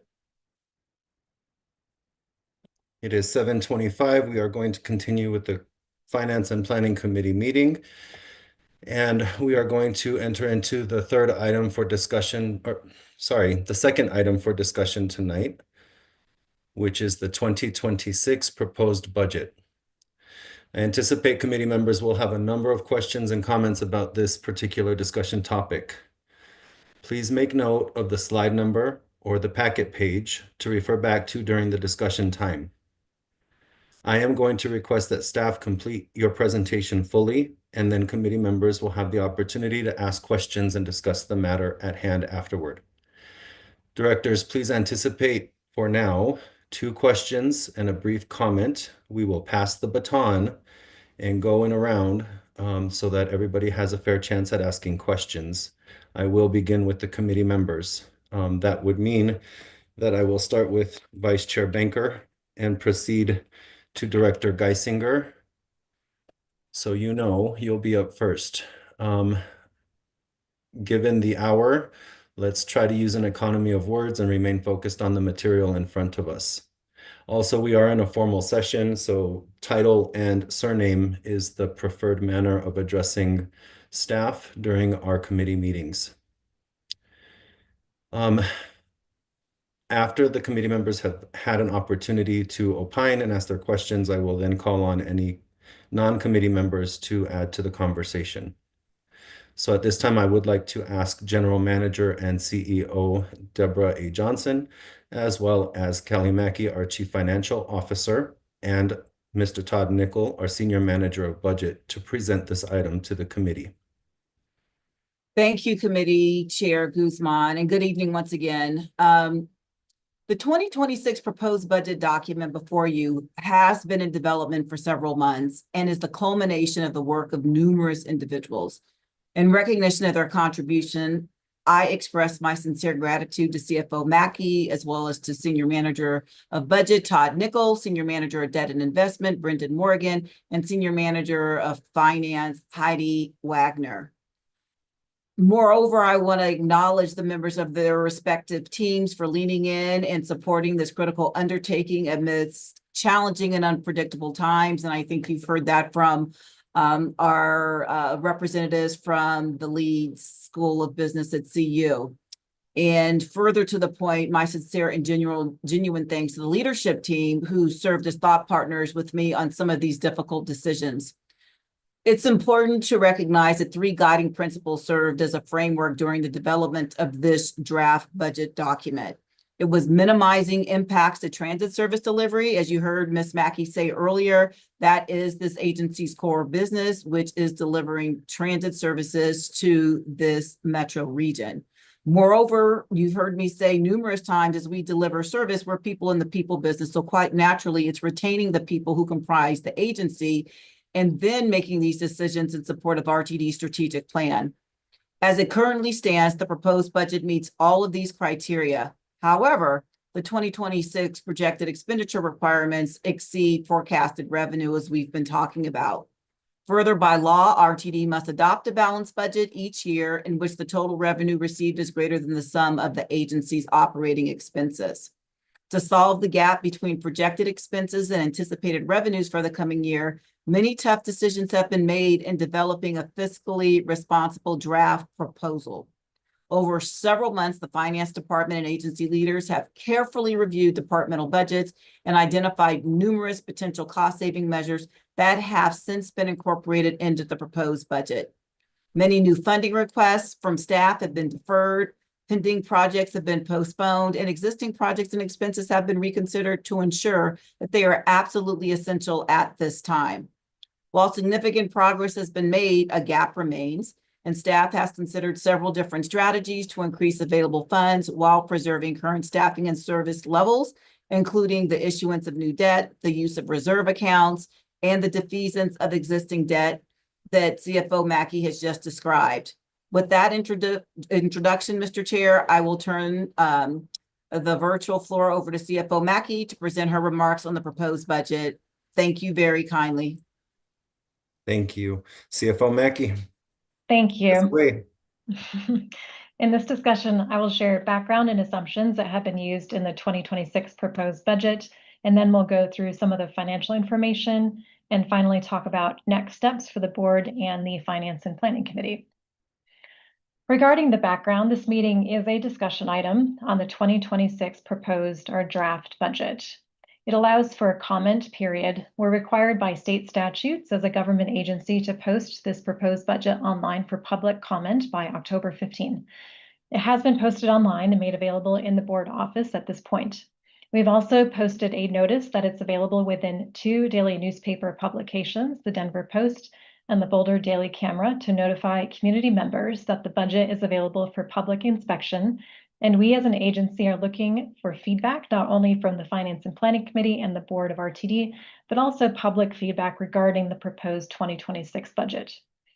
Staff will hold a study session on Wednesday, October 22nd, to review the budget in more detail and answer questions. Approval of the proposed budget will be sought by staff at the November 11 Finance and Planning Committee, and then final approval would be requested from the full board at the subsequent board meeting on December 2nd. Budget development is collaborative with every department involved. This is a multi-month and nearly year-round effort. Staff holds regular department budget meetings and reviews progress on actual expenditures versus budget and collaborates on issues and opportunities. The Finance and Planning Committee discussed and reviewed the 5-year financial forecast on July 15 and then September 9 for 2026 through 2030. The forecast is used as guidance to ensure that we're not just looking at one fiscal year for the budget appropriation, but we're actually looking several years out, carrying the revenue and expenditure forecast into future years to understand requirements that may impact 2026, as well as the maximum operating expense staff should aim for to create a balanced budget. The budget book is aligned with the 2021 through 2026 strategic plan, having 4 strategic priorities of community value, customer excellence, employee ownership, and financial success, as well as strategic initiatives of customer and community connections, enhancing public trust, building a better RTD, and service excellence. The budget book is aligned to the board feedback and includes the Office of the State Auditor recommendations in terms of presentations and provides transparency. The budget book starts with agency information, fiscal and budgetary policies, and an executive summary, a summary by fiscal year, and highlights of key initiatives. We have included cash flows comparatively and by department with summary budget views by department, and we will overview appendix detail in the budget study session, including additional transit asset management plan information and more financial schedules. Next, let's reflect on typical budget assumptions. Some of the basic assumptions that staff has included in the 2026 proposed budget are conservatism in the revenue assumptions according to the fiscal policy. Staff has used the medium forecast that was just presented by the University of Colorado Leeds School of Business, meaning staff is not using the optimistic or the pessimistic views. The medium is typically considered the most accurate forecast. The 2026 proposed budget does not include future potential grants that are not yet awarded according to the fiscal policy, and staff has the opportunity to reforecast during the year if and when there is a significant change in a revenue source. The 2026 proposed budget incorporates the Transit Asset Management Plan without expansion, and the budget book includes the 2026 capital expenditures. Staff aims to align the proposed budget with being able to achieve performance metrics, especially from a financial perspective, maintaining fiscal sustainability, maintaining our credit ratings, and also being able to provide information to the public to show just how we're performing on a trended basis for those financial metrics. Again, it meets the fiscal policy requirements. As I mentioned, the proposed budget excludes uncertain revenue according to the fiscal policy. It aims to balance expenditures to revenue as best as possible while maintaining our current service levels and staff. It incorporates maturing transit asset management plan information. As expenditures continue to exceed revenue, the proposed budget includes debt defeasance as well as an appropriation to issue only $20 million in certificates of participation to fund cutaway vehicles that are used for paratransit or flex ride services. Financing is incorporated due to insufficient reserves projected over the next 5 years at current service levels. Vehicles and buses are typically the easiest and least expensive to finance. Financing vehicles is a very common practice, and relative to other capital spending, it has relatively shorter useful lives, so they are paid off more quickly. Moving into financial information, the chart on the left shows the revenue trend going back to 2019, which was at 1.1 billion. Notice that the revenue projection for 2026 is also 1.1 billion. That equates to just 1% compound annual growth since 2019.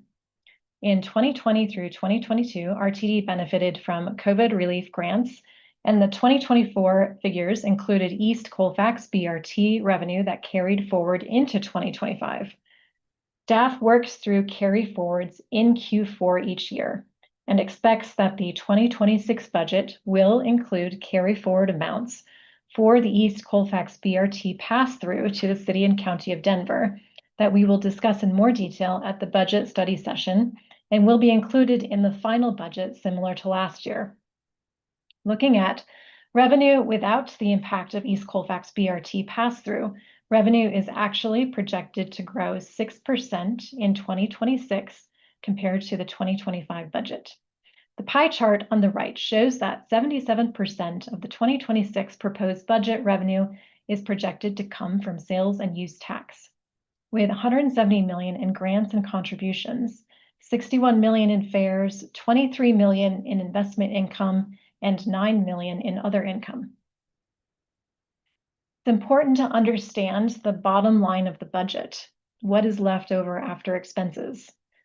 In an effort to reflect this apples to apples with the 5-year financial forecast completed last year and this year, this presents revenue less expenditures. And you can see that the 5-year financial forecast included 72 million in net uses, which included a target maximum of 840 million of operating expense in order to achieve this.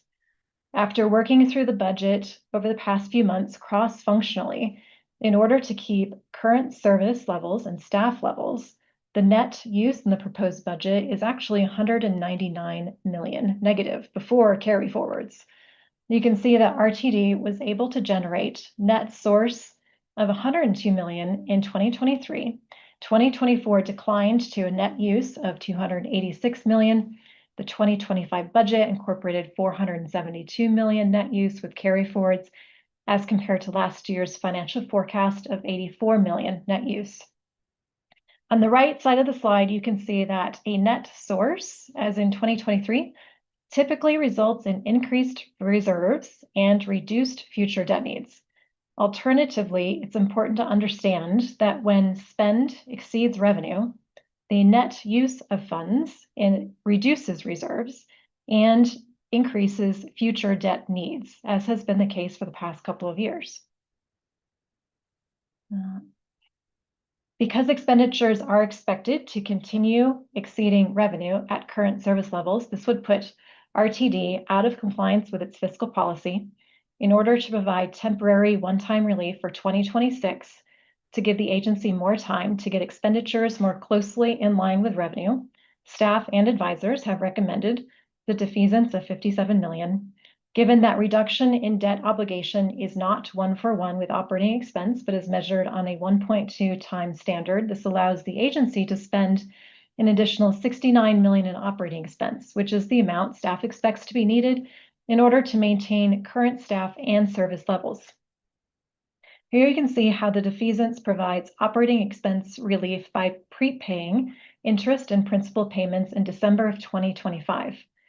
Note that not because of the defeasance, but because of current service levels and the need to spend closer to 923 million in operating expense to maintain service, current operating levels will result in an additional 69 million reduction in unrestricted reserves beyond what was included in the 5-year financial forecast. I will also call out here that according to the fiscal policy, the 2026 proposed budget includes appropriation of regularly scheduled other certificates of participation and bond payments for 2026.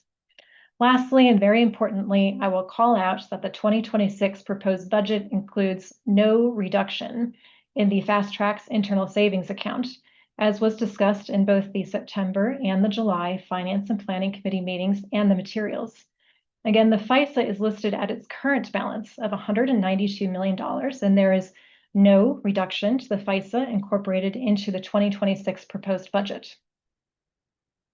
Next, I will share how the proposed budget is broken out by expenditure categories, but I will overview for your reference here what is in those categories so that you understand on the next slide what is in them. Salary and benefits includes wages, overtime, benefits, salaried and union pension plan contributions, defined contribution plan contributions, uniforms, tools, and compensated absences. Purchased transportation includes third-party transportation contracted services, including commuter rail, excluding the N line, fixed route bus service, and complementary paratransit service. The services category includes supplemental premium service, software support, infrastructure as a service, software subscription licenses, professional services, maintenance contracts, snow removal, security contractors, and more. Materials and supplies includes revenue vehicle repair parts, low-value equipment, fuel, and consumables. Other expenses includes director travel, conferences, and meals, employee travel, training, employee recognition, contingency, and some other items. This view shows how these expenditures are broken out in the 2026 proposed budget, with $404 million or 44% in salary and benefits and $261 million or 28% in purchased transportation. Typically, 3/4 of any operating budget in a transit agency is geared toward labor, and the combination of these two categories is $665 million. In addition, you can see materials and supplies at $65 million, services at $143 million, utilities at $20 million, leases and rentals at $4 million, other expenses at $10 million, and insurance expense at 18%. I'm sorry, $18 million or 2%. When looking at the proposed budget expenditures, you can clearly see that the vast majority of expense lies in RTD operations at $657 million. This includes bus operations, rail operations, paratransit, and service development. Next, the Deputy CEO office includes $85 million of expense, which includes the Capital Programs Division, civil rights, contracting and procurement, planning, and safety and environmental compliance. Next, the Transit Police Department is set at $55 million as compared to a budget of $57 million in 2025, and we are running favorable to that budget year to date. Then you can see how the other departments are laid out. There is a non-department bucket, and we have called out in the box, in case you're interested, what is included there, such as building leases, electronic fare collection, vacancy savings, and more. Here's a list of capital expenditures in the 2026 proposed budget that are $2 million or higher. The first on the list is track for the Southwest Corridor curves, which we expect will likely be in beginning stages of this effort in 2026. Track for the Central Corridor is at $49 million.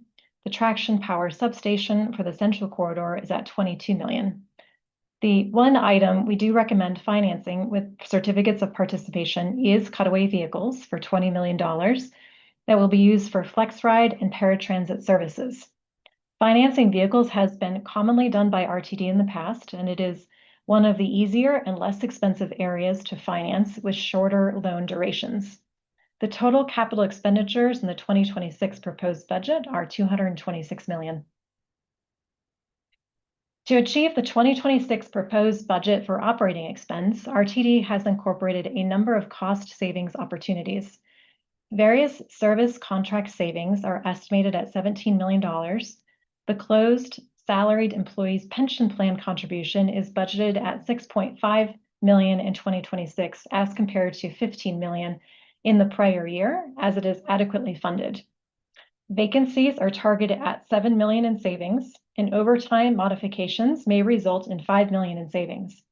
The 2025 non-represented merit increase as a lump sum will result in 4 million in savings. In addition to no movement within salary bands related to 2024 through 2025 merit, the 2026 proposed budget does not include merit for the 2025 through 2026 performance period. The proposed budget also does not include an allotment for market adjustment or cost of living adjustment. This is very difficult news for RTD staff. However, RTD leadership is committed to transparency and fiduciary responsibility. The 2026 proposed budget includes 1.1 billion of revenue. The 2025 budget included 280 million in East Colfax BRT revenue, and carry forwards from the 2025 budget are in review based on how the current year is expected to close out. Fares are expected to grow 8% versus the 2025 budget to $61 million, and sales and use tax of 877 million is expected to decline 3% as compared to the 2025 budget. But to the presentation earlier, if we were to redo 2025 for what they are currently projecting it would be a growth. You can see here that in all expense areas except insurance, the agency is proposing significant reductions in spend in the 2026 budget. And I would like to commend the leadership team for their part in these very difficult conversations. Overall, operating expense is proposed at 923 million to maintain current staff and service levels, which is $70 million. More than the targeted maximum in the 5-year financial forecast in order to achieve the fiscal policy and balanced targets. The proposed prepayment of 2026 debt, or the defeasance, is incorporated to give RTD temporary one-time relief and more time in order to achieve expense that is more in balance with revenue. As you can see at the bottom, the net use of funds is at 199 million, before carry forwards from the 2025 budget, which we will discuss in more detail at the budget study session. The estimated net revenue coverage ratio is set at 1.2, an improvement from the prior year's 0.6. The leadership team and I thought it prudent to facilitate the committee's discussion this evening by displaying a few scenarios that may help you think through potential approaches for the 2026 budget. As I mentioned, the 2026 proposed budget incorporates no reduction to the fast tracks and internal savings account, and we have the proposed budget reflected here in scenario 2. In scenario 3, you can simply see that whether or not we prepay some of RTD's 2026 debt obligations has no impact on expenditures exceeding revenue and the likely result of needing to issue more debt in future years. The defeasance simply allows the agency to stay within the fiscal policy for 2026 and use good financial strategy. The leadership team and I thought we would do you a disservice by not also pointing out that if the board were to choose to utilize FISA funds as part of the 2026 proposed budget to fund 2026 requirements for the fast track system, not only would RTD not need to defease debt, but we also would not negatively impact the unrestricted reserve, which is currently at a negative balance. And it would likely reduce the need in future years, not in 2026, to issue additional debt, given that expenditures exceed revenue. Clearly, there are pros and cons to all approaches, but we are laying out options for your awareness and discussion.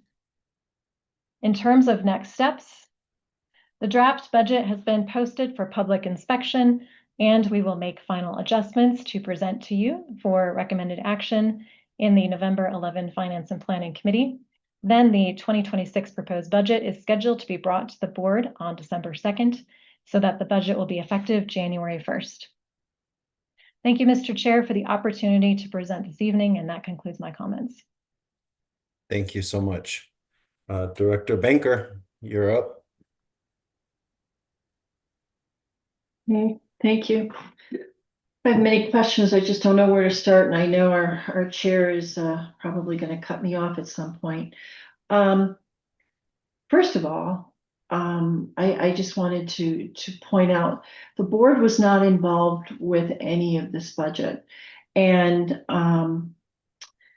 I would hope, I know I'm working with Director Chandler to change our bylaws, which will have to be approved by the full board, to require more board involvement with pulling together the budget. So I think perhaps next year will be a bit different, at least I hope. However, at our June retreat, I think it was very clear that the majority of the board, if not almost the entire board, wanted to focus on increased ridership. So my first question is, I didn't see anywhere in this budget, I went through it, I'm going to go through it another 2 or 3 times, make sure I understand it. What percent increase in service are you programming into the 26 budget? Madam CEO. Yes, thank you very kindly. Basically, we're maintaining service levels for the reasons that were outlined in reference to my introductory remarks and the fuller in-depth presentation that Ms. Mackey put forward relative to where we are, considering that there is currently a budget shortfall and we want to retain the people power that we currently have. We are doing that at the same levels of which we have currently with the most recent service change that was effectuated the last Sunday in August. Okay, so there's 0 increase of new service for next year. That's problematic. You do, if I can ask another question, you make assumptions on federal grants and you put that into the budget, correct? Into the 5-year economic forecast. Because I see you've got grants here for $170 million. So you make assumptions for federal grants, but not for state. CFO Mackey. Thank you. In terms of the 2026 proposed budget, we follow the fiscal policy in terms of what we are allowed to incorporate, which is grants that we have been awarded, and we have confidence in getting, not in unawarded grants, but I will, Mr. Todd Nickel is also on the line if he would like to add any comments there. I see the CEO's hand is raised as well. So if you don't mind, I'll go to her. And then if Mr. Nichols has something to add, we can proceed to him. Go ahead. Yes, thank you very much, Mr. Chair. So in reference to grants, pursuant to what Ms. Mackey said relative to the fiscal policy, we don't make assumptions about monies that we don't have. These are grants that have been already awarded that are multi-year as we go forward relative to where we are. One such example is that of which we've used for the downtown rail reconstruction, in which we've had community they're called community funds, but they were earmarks that we were able to receive from our congressional delegation that we have basically gotten for the past 3 years that we are leveraging toward, rail reconstruction. So that's an example of monies that have already been awarded, that have been drawn down, that we are using for specific projects, not ones that we anticipate. For those that may not be aware, currently in the process of the federal government relooking at the CIG program which is the Capital Investment Grant Program. And then more to the point, we do have on September 30th of 2026, the current Surface Transportation Bill, which was the IIJA. Right. And I'm just sharing it for everybody's edification, Vice Chair. And so basically, as we go forward, that's why we're not keeping those top of mind. We have been working with the American Public Transportation Association and other entities, as well as the Bus Coalition, that are looking at different elements of 5339, which is one of the bus facility projects. You heard Mr. Sanchez reference in his comments that there aren't the monies there that were previously. Hence, as we go forward, we have yet to know what we don't know. So with that, I'll yield the floor. Thank you. Okay, my understanding is the Clean Transit Enterprise Fund Board is going to be meeting at the end of the month. Do we have a grant application in with them? Madam CEO. Yes, thank you very much. We had conversations earlier today as it relates to our path forward regarding the bus facilities. It's my understanding that there could be about $20 million. It's statewide as we go forward. So there is a potential as we move forward, but not for procurement of facilities, but more or less studying which would lend itself to where we are currently. But that wouldn't have been encapsulated in the budget either, because to the point that we have raised earlier in reference to the fiscal policy. Okay, Thank you. Sorry, let's move on to another director and then we'll come back. Director Geisinger. Thank you very much. And boy, a lot of work has gone into this. Good job. I appreciate it. The bus issue, the $539 million, it's really a debt issue. And that's the reason I voted no on the FIFE when it came to committee before. And I still am very concerned. You know, I guess it's a minimum requirement that's 12 years or 500,000 miles. You know, my understanding is we have a number of spare buses, and I guess I'm wondering what our options are. And I don't know if this is a question for our CEO, maybe so, but you know, I hear of agencies that run the buses longer. I guess it's maybe looking at you know, the mean distance between failures. Has that gone up? You know, are there ways that we can avoid incurring this sort of debt, and both in terms of incurring $539 million more in debt, and in terms of getting beyond some of the financial and supply chain issues that that were posted this week by the agency regarding electrification and moving forward on our facilities and fleet plan.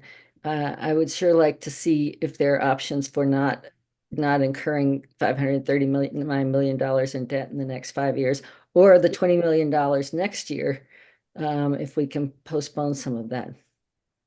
Madam CEO.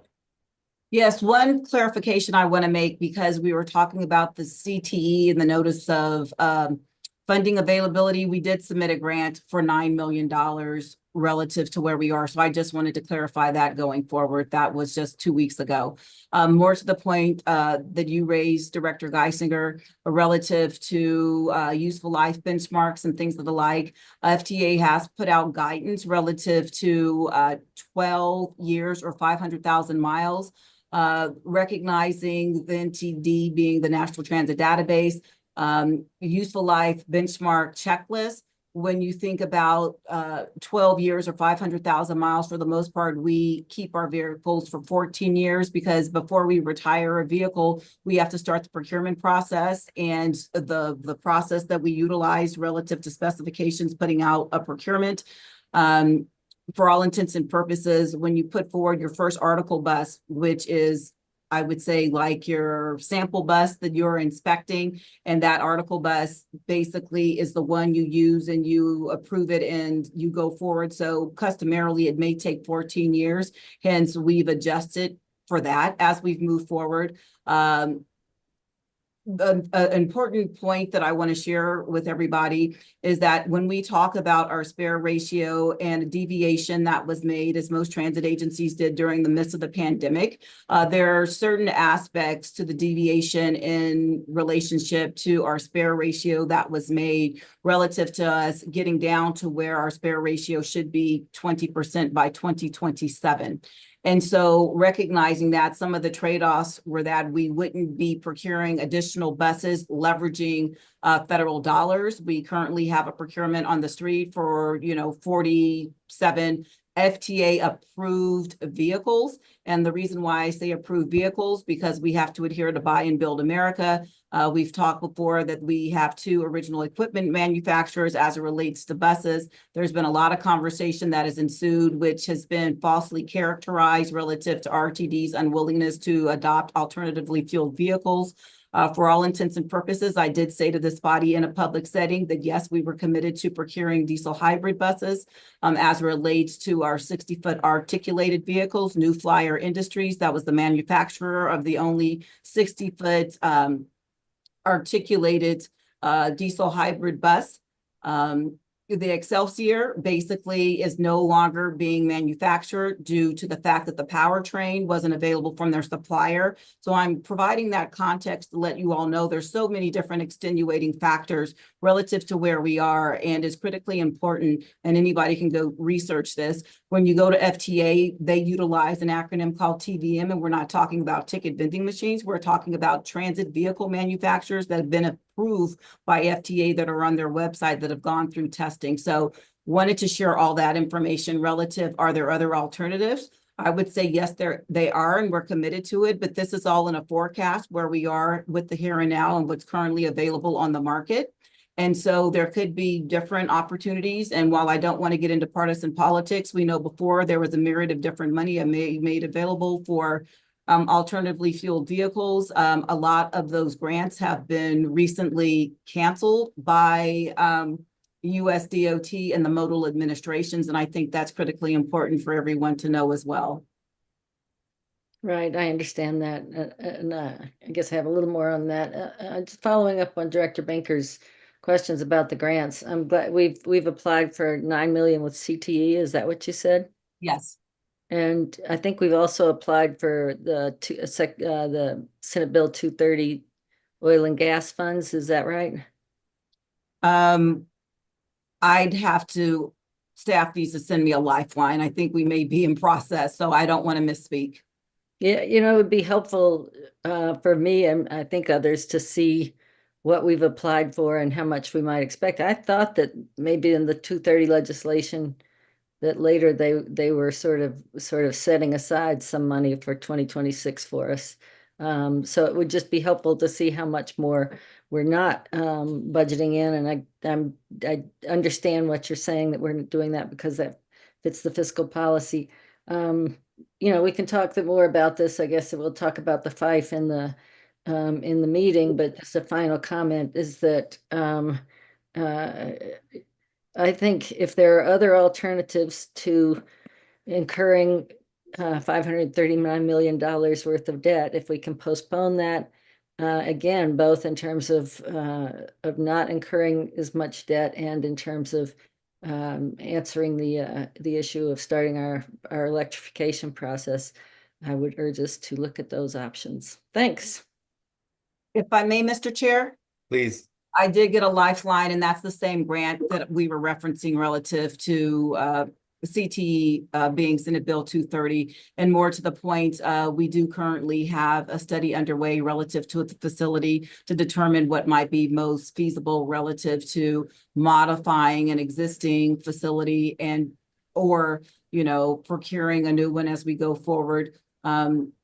Just as many of you may know, and those that were out with us at the commuter rail maintenance facility on Friday morning, what you heard was that CRMF facility was basically designed and built specific to the vehicles that we have. And on that side of the house, those were electric multiple units. And so when we think about our current facilities, they were purposely designed to accommodate diesel buses. Hence, that's why we're starting with the facility before procuring buses, because we have to have a design purposed facility for that reason going forward, in reference to the different propulsion systems and the technology. Wouldn't necessarily need pits. You may have to have harnesses and all other aspects to ensure that we were being very safe in reference to adhering to our safety management systems and things of the like. So thank you very much, Director Geisinger. I do understand the perspective from which you're coming, and we can surely provide communication relative to what grants we've applied for. So just wanted to close out with that. So thank you, Mr. Chair. Thank you. Thank you. Director Gutschenrieder. I didn't have my hand raised. That's okay. I'm going in order. I'm calling the committee members. Give everybody a chance. Okay, yeah, my question was around, I was surprised looking at some of the corporate functions that there was represented and non-represented functions, and I was just kind of curious, is that union? What is? Madam CEO? Yes, thank you very kindly. So when you see reference to non-represented, that means that those are individuals that aren't represented by a labor unit. And so 2/3 of our workforce are represented by a labor unit. We have two being Amalgamated Transit Union Local 1001, and then we do have Fraternal Order of Police. So any of those employees that don't have membership within those two labor units that I referenced, that would be non-represented personnel. Okay, thank you.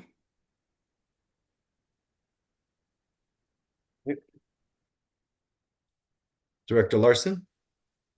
Yeah, I was just wondering when we are going to find out about the grants for the or not the grants, the money from the state, those two sources of money from the bills. When will we find out whether we get that money and how much? Madam CEO? So as it relates to Senate Bill 230 and that $9 million for this first year, we basically had to put forward a plan describing how we would leverage that. So for all intents and purposes, we submitted paperwork, air quotes, going forward. And it is highly probable that we will receive that money, recognizing that there's going to be different parameters set up for the outlying years going forward. And we have been working in tandem and having, I would say, regular meeting cadence with the executive director of CTE. So just to clarify, so we have $9 million budgeted for that this year, is that right? So we haven't included it in the budget for 26. Right, for 26, because there was a total, I'm going back to my notes, when we met, when I had a meeting back in May relative to where we sat, there was going to be $9 million made available for RTD. Okay. And so is there any chance that we will get more money in 2026 from the state? Purely speculative on my part. I would say probably not as we move forward. And I'm feverishly looking through my notes right here so I can better address your question. So just give me a quick second. Okay, so yes, I did have a meeting on May 30th as related to SB 230, the monies from oil and gas. And basically the projection was that there would be 38 million available and RTD would receive 25% of that, which is about $9 million. Going forward, there were projections that were a little higher, maybe $40 million, but that's the information that I have readily available at this time. And that's purely speculative relative to conversations that ensued with the executive director of CTE, the Clean Transit Enterprise. Okay, thank you. You're welcome. Director O'Keefe? Thank you, Mr. Chairman. So I'm going to try to keep focused on the budget and not the 5-year financial forecast, but they are interrelated. So forgive me a little bit. I am not in favor of of being optimistic on our state funding. We have gotten too cute by half in the state on picking a fee and paying for this and picking this and paying for that. And that avoids going to the ballot for Tabor, but what it does is tie your financial viability to one stream of funding. And I am very concerned about the projections for the severance tax revenue. This state is not a pro oil and gas state. That's fine. I think that's okay. But that will have a negative impact on our on that revenue at some point, and it might be 2026.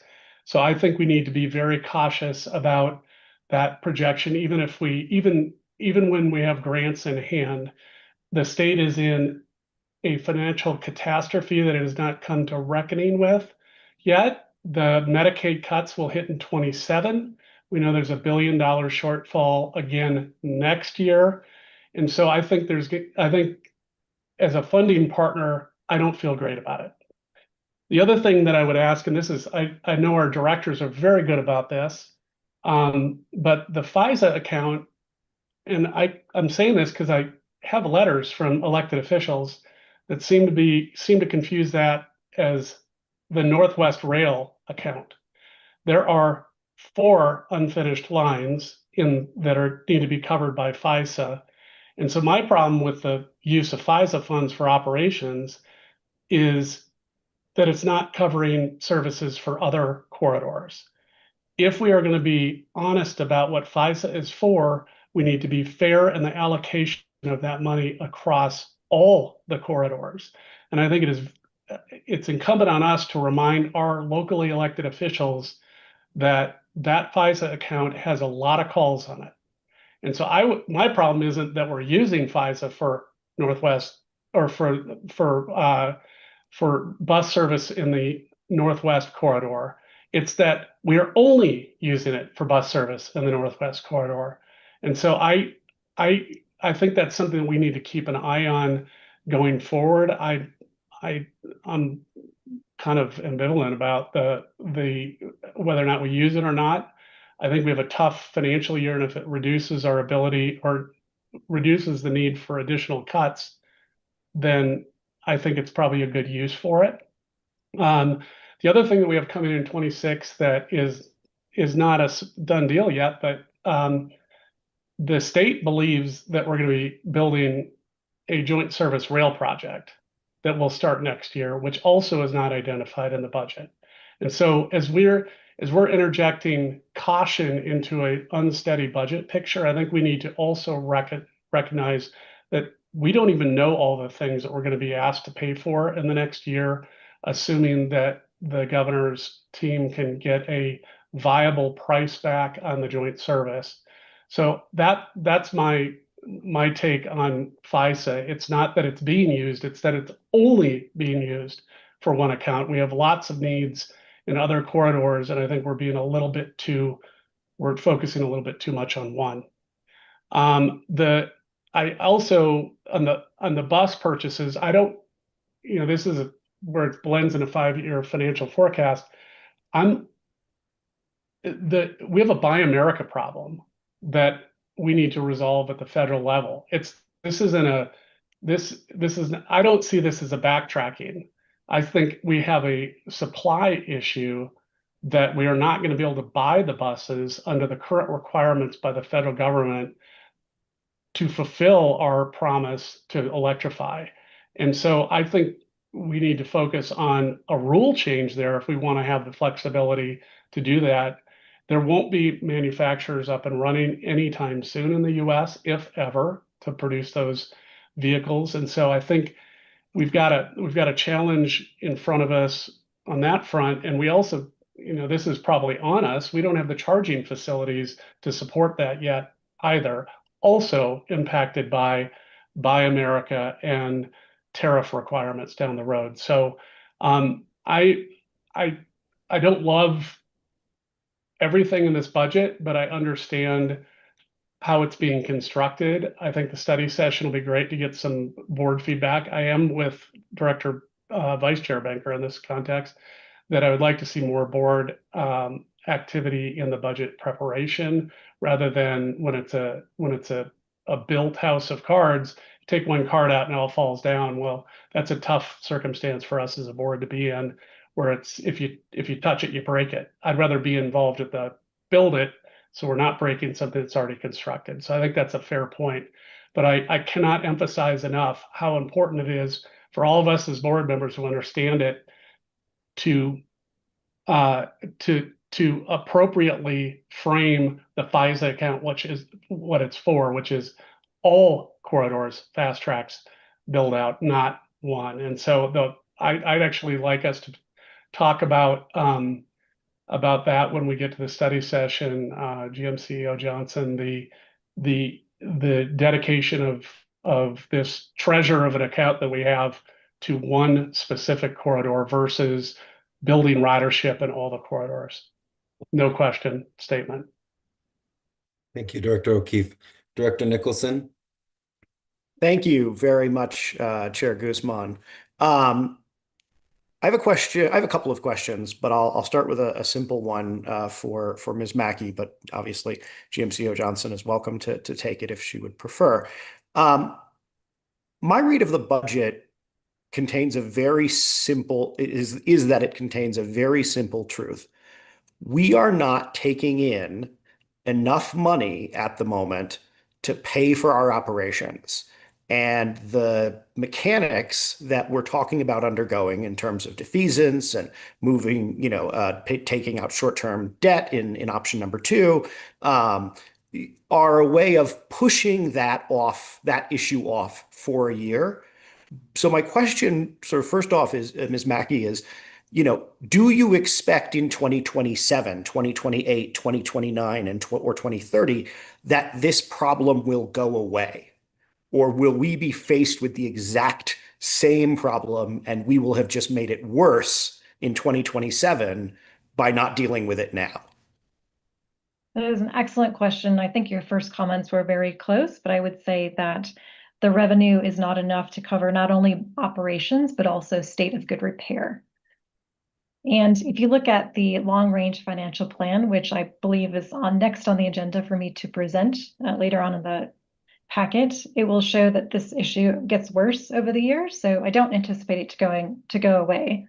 I do expect it will get worse over the years, unless we find new significant revenue sources. And yes, we are pushing this issue off 1 year. Can I follow up? Yes. What is the value of doing that as opposed to just making the cuts this year in 2026? Ms. Johnson, if I may, unless you would like to. I would like to add a little context, and I'll yield the floor to you, Ms. Mackey. Thank you very kindly. And Secretary Nicholson, thank you for your question. There's a couple of things. When I came into this organization, we were in the height of the pandemic, and there were a multitude of expectations relative to where we sat. Quite naturally, morale was at a low just by virtue of being sequestered and people not being able to engage in some various roles within the organization. We're doing hybrid work and things of the like. More to the point, we basically were trying to rally around a one RTD mindset. As you all have seen by virtue of our employee satisfaction survey, it has been work that has been underway for the past 4 years. Relative to our most critical resource, which are human beings. And in light of where we are and with the expectations, and Director Banker broached this about service and what are we doing, we have just begun to crawl out of a hole, and making service modifications at this time would just put us back to square one. And while I am not a Pollyanna, I believe there's a myriad of other different factors that could come full circle in reference to where we are currently, in reference to sales and use forecasts and things of the like, which would give us a better opportunity as we are to move forward. Because if we go back to where we were 4 years ago, I believe we would have a harder opportunity in reference to having a resurgence of employees relative to ensuring that they have been adequately tested. There's a myriad of different things that have happened at the administration level from a federal vantage point that we are contending with as it relates to non-domiciled residents getting driver's license and things of the like. All of these are critical factors relative to where we are. And so that has been one of the decisions at the forefront, considering that our core business is service delivery and trying to preserve that as we go forward. Hence, that is why one of the aspects of what we do from a transit agency perspective is deliver transit services, that we have looked at other reductions as opposed to our core business in keeping our service levels where they are in our proposed budget for 2026. So thank you very kindly, Ms. Mackey. I'll yield the floor to you. Thank you. That was excellent. I have no additional comments. Director Nicholson, one more, then I'm going to rotate. Yes. If we decided as a result of the study session that we did not want to borrow $69 million and we did not want to spend $69 million of FISA money, and just asked you to cut the budget. What would that look like? Because that option was not in the packet, and obviously I don't think we want to do that, but I'm curious, like, where do you find the money in that case? Is it, putting off maintenance? Is it, laying people off? Is it, the vehicles? I mean, I'll finish the question this way. If we wanted to just not buy the cutaway vehicles, for example, what impact would that have on the agency if we just didn't purchase them? I'm going to go with CEO Johnson first, and then if there's follow-up, Ms. Mackey, please feel free to continue that conversation. Thank you very much, Chair Guzman. Secretary Nicholson, I think it's quite important that I state this. Recognizing that our core businesses deliver service, and you can see in the pie charts or pie graph that illustrates that 2 or 3/4 of our budget is geared toward our core business, which involves people. You could not have a reduction in force without reducing people, because basically they go hand in hand, from those that are operating, maintaining vehicles, and those that are more or less dispatching and supervising.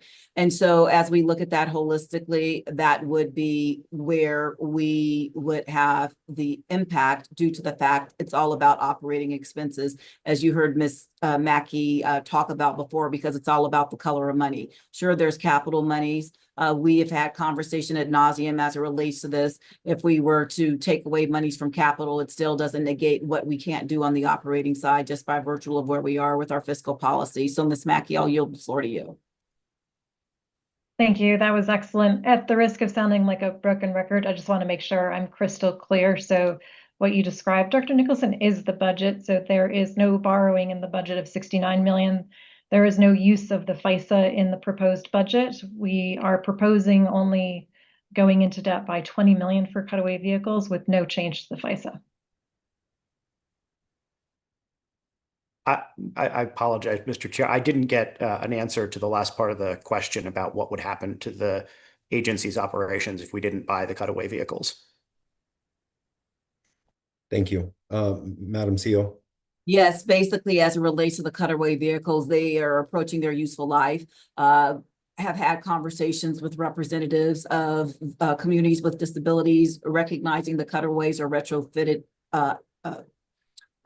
vehicles. There are no purpose-built paratransit vehicles in the United States. And so oftentimes the chassis, over time, it may not be a smooth ride that could aid to the customer experience, or not aid, detract from the customer experience. So basically, we wouldn't be able to put out the level of service that is warranted, because we wouldn't have vehicles to do that. Thank you. Vice Chair Banker. Okay, thank you very much. A couple of comments. One is for Director Larson. You are correct that there are 2 new revenue sources, not just oil and gas, but also on rental car fees. There's quite a bit of money available, but we have to ask for it. And as far as I know, correct me if I'm wrong, and I hope I'm wrong, I don't think we've asked for it yet, except for the 9 million for increased service. And then to Director O'Keefe, I totally agree with you. FISA is for the 4 projects. And I've never said, although I think a lot of people have assumed, that the entire 190 million should go to the Northwest Rail. Thing is, I do want to point out that the Northwest Rail line is the only rail line that has nothing there. The other 3 projects are pieces that are missing that do need to be built. There's no doubt. And again, there are revenue sources out there, but we have to go after them. We have to be hungry. We have to do it. As for a couple more questions, and then I think what I will do in the next couple of days is I'll write out some of my questions and some of the changes or missing pieces I see in the budget book, and hopefully they can be added to the budget book. But one of the questions I just want to make sure is with regard to our union employees they will be receiving some sort of increase next year. Is that correct? It's our non-union, our non-represented that will not receive any additional pay. Madam CEO. Yes, Mr. Chair, thank you very kindly. Vice Chair Banker, you are correct. We do have a collective bargaining agreement of which this board voted on. And we will adhere to that CBA as we move forward. And no, there are no merit increases for anybody. And let me state here, that would go for me too, because I am going to stand in solidarity with the people that I lead. And so just wanted to ensure that everybody was clear on that. Thank you. Okay, so there's no COLA, no longevity, no performance, no bonus. There's zero for employee compensation. That is correct. And I do want to state that we do have 2 union contracts, FOP Log 72 and ATU 10001, which both have current collective bargaining agreements to which we need to adhere. Okay, one more question, and then for the rest of my comments and questions, I'll just write them down and send them to you. The capital projects that are listed, there are 35, and they come to $220 some million. Something that we always did at state, of course, is we prioritize them. And so I would like to suggest that out of the 35 projects, we go ahead and perhaps rank them on a scale of 1 to 5, or rank them 1 through 35, or which ones are we must do next year, which ones can be deferred for a year. Because quite frankly, if I had a choice, I would much rather give our employees a small increase in salary than purchase, some of the items that are listed in the budget, which also, by the way, could use some description, because as I read through them today, there's a lot of things in there that I'm not quite sure what it refers to. So I'd like some consideration that we can prioritize capital, since there's a huge chunk of our budget this coming year that's going to capital. Whereas in the TAM, if you go to the 26 TAM, there was only, I think, 48 million set aside. This year, coming year, it's 200 plus. So thank you. That's it for tonight. Thank you, Vice Chair Banker. Director Geisinger. Thank you very much. Sorry, hold on. CFO Mackey, your hand went up. Go ahead. Thank you. And I can add some color to that. So we go through a very complex ranking process earlier in the year. That's where people from across RTD and various departments weigh in on the prioritization and the ranking. So that is done. We said no to all capital requests that were expansions, and we are focused on state of good repair and safety for our riders and ensuring that we are keeping the system that we have in a state of good repair. Thank you. My apologies, Director Geisinger. Please go ahead. No problem. Thank you. And I agree with Director O'Keefe as well that the money in the FISA is for the for unfinished corridors, although I will note that the legislature decided that, and it's now in state statute, that we have to prioritize the Northwest Corridor and the North Corridor, for whatever we decide that means, I guess. But I appreciate the fact that no money was taken out of FISA. I think that it's important that this board decide whether or not we're going to move forward with joint service. We're working with all of the other agencies. Our CEO is chair of the Joint Service Executive Operating Committee. And I think before we spend any money or even plan to spend money in FISA, that we need to address the questions directly and not change the potential field. So but I also agree that the money's there for finishing fast tracks, and as it says in our fiscal the states that FISA will be used to provide funding to complete and operate additional fast tracks projects. So hopefully that's what we will be doing. Thanks. Thank you, Director. Director Larson. Yeah, I just wanted to ask, kind of in relationship to Director Banker's question. I mean, are there monies potentially available from the federal or state governments that we are not pursuing? For example, not applying to competitive grants that seem like might be able to get. And then I also wanted to ask another question after that. Thank you. CEO Johnson. Yeah, so thank you very kindly. And Director Banker is correct. There is the rental car fees. At this juncture, and I believe I'm correct in this, I haven't been apprised, but working on the guidelines relative to that grant program. And that should be forthcoming shortly. So hence, we don't know the parameters of the grant program. Hence, there hasn't been an opportunity to apply. However, we've applied for the grant through the Clean Transit Enterprise with 230.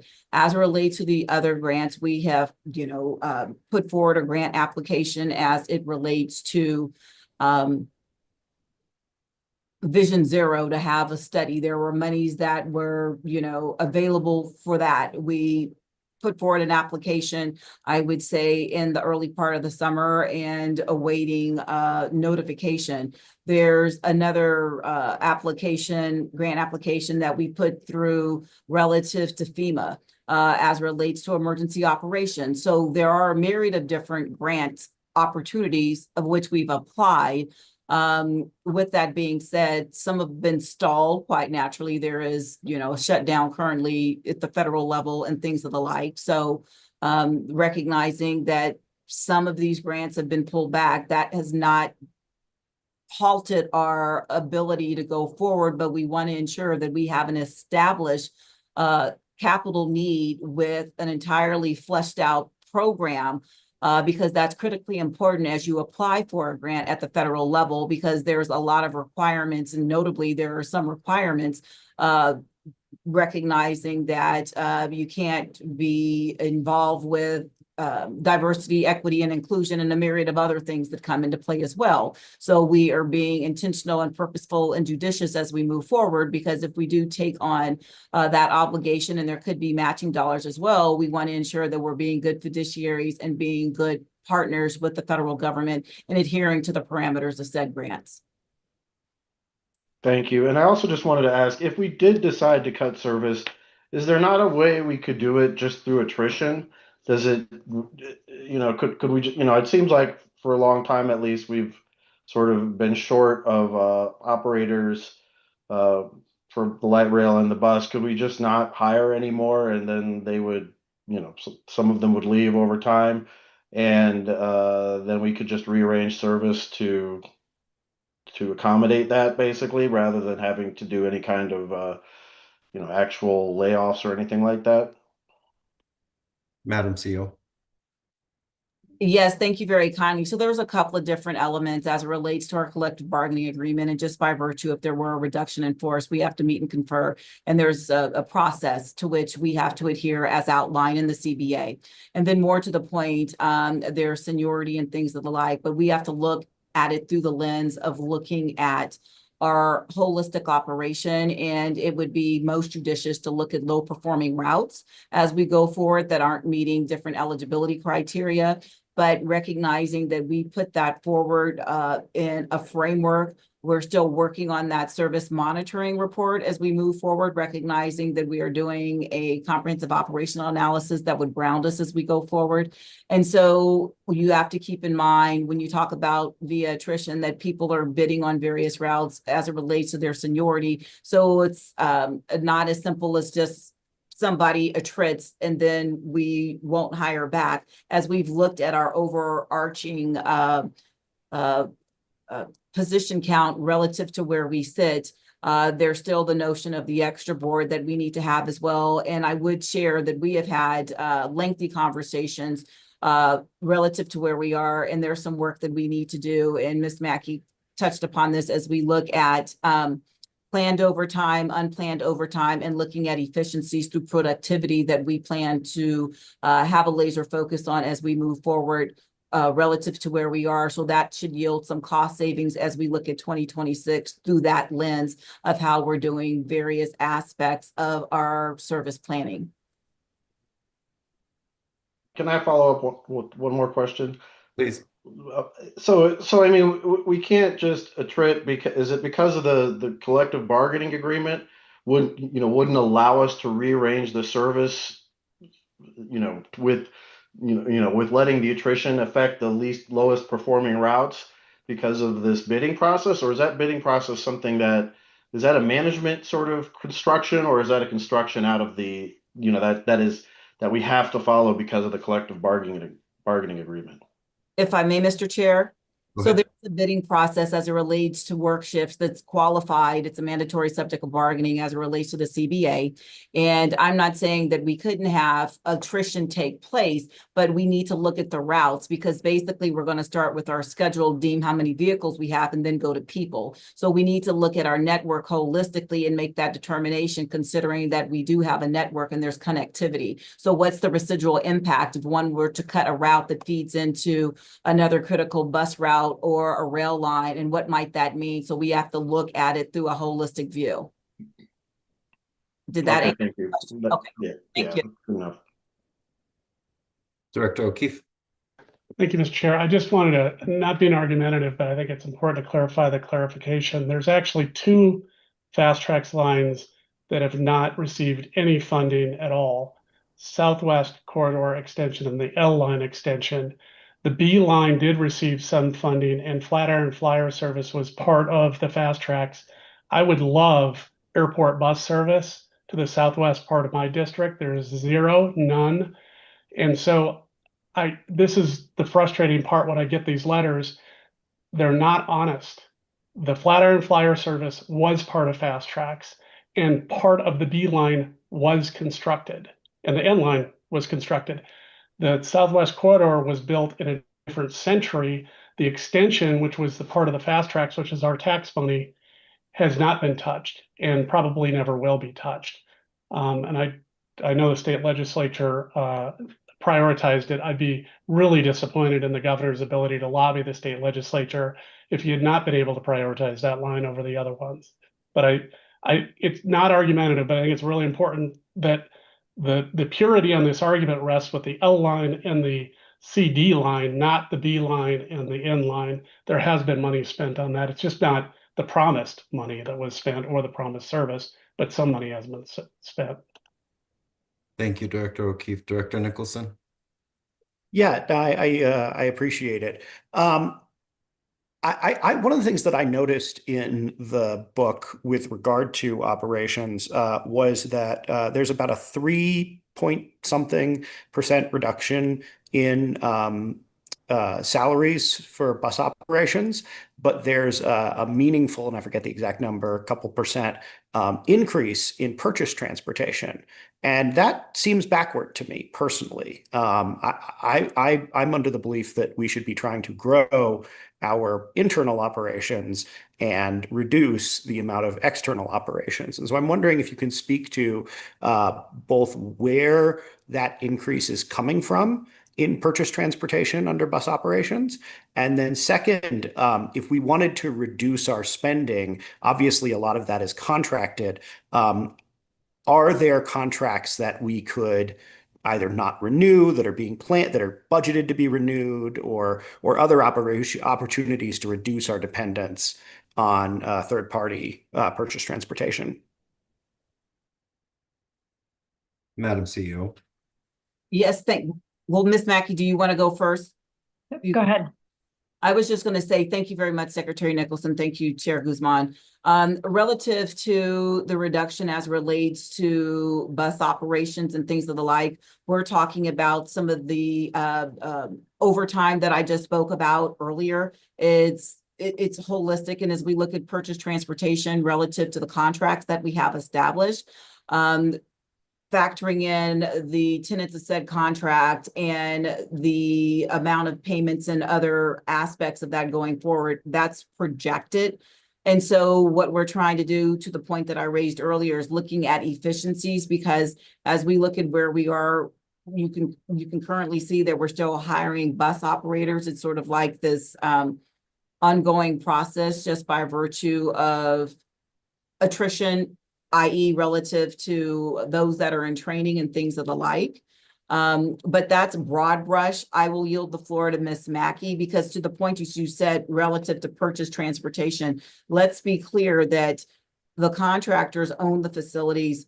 RTD would not be able within a year's time to absorb contracted services relative to our current rubber tire fleet operation that is not directly operated by the Regional Transportation District. Additional planning needs to go forward relative to how that would ensue through a transitional type phase and would take years as we go forward. I don't want you to think that I'm saying that it could never happen, but the point of the matter is when we're talking about a budget for 2026 and looking at 2027, that is unlikely to occur. Ms. Mackey, I'll yield to you. Thank you. Yes, I will point out on RTD's website, we post the monthly financial results and we include it in the board briefing documents. And so if you look at bus operations through the end of July, it is favorable or under budget by 6.9% or $18 million. And what you see in the budget book is a comparison to the 2025 budget. So those are two very different things. So even though the budget is showing it's going down for salaries for bus operations, I believe if you compared it to actual projections, it's probably going up significantly just because we are favorable year to date significantly. And then in terms of purchase transportation, I will actually give Mr. Nickel an opportunity if you want to add anything related to purchase transportation or any of these other comments, you're welcome to. Thank you. Todd Nichols, Senior Manager of Budget. And I think the way CFO Mackey explained it is perfect and fine, and I have nothing else to add. Thank you. One more quick follow-up. Yes. I guess this is a question to either GMCEO Johnson or Ms. Mackey. Would you be willing to provide the board with a list of the contracts and the amounts and the termination dates for those contracts that are baked into those purchase transportation numbers, just so we can see all of the things that we are paying for in this budget? I would really appreciate that. Madam CEO. Yes, they're public documents. I don't have a problem with that. I need to confer with our contracting team so we can get those to you all in a format that'll be easily digestible in the time frame. I'm just saying I'm committing to it, but I can't tell you you'll have them tomorrow morning at 8 a.m. So if you could extend me some grace, I'm certain we can have them to you before the study session. Yeah, that was exactly my question. So I appreciate it. Okay, I've held my tongue for long enough. It's my turn. Thank you so much for the hard work. I want to reiterate to the directors the three premises that we started with, that if I heard them correctly, our CEO strategized with staff on this, which was to minimize the impact to delivery of transit services. Our people, who we need to try and keep employed and keep paying, even though sadly, if they are not represented, will not be receiving a pay increase this year, and align this budget with the strategic plan to the best of our ability in a year where we can foresee difficult times ahead and a need to tighten the belt. I think the conversation was very well warranted. A couple of things from where I sit in District C. This morning, the RTC at DRCOG voted to have the board take action on $771,000 in federal funding to have a conversation with community about the extension of the L line along the Welton corridor as part of the Fast Tracks promises. I also think that there is a need to have a discussion, frank and honest, and I understand we don't want to move goalposts while we're dealing with the JSEOC or any of the other matters that are going on. And the legislature,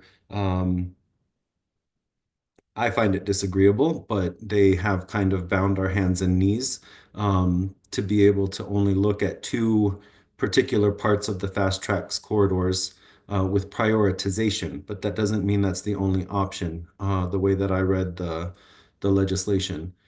If you go back to the 2004 Fast Tracks ballot initiative, it was supposed to include rail rapid transit, enhanced bus and rail connections with convenient time transfers, including park and rides and parking spaces, an enhanced bus network, which was supposed to include fast connects between suburb bus travel, and new bus routes that were supposed to come out of that 0.04% sales tax.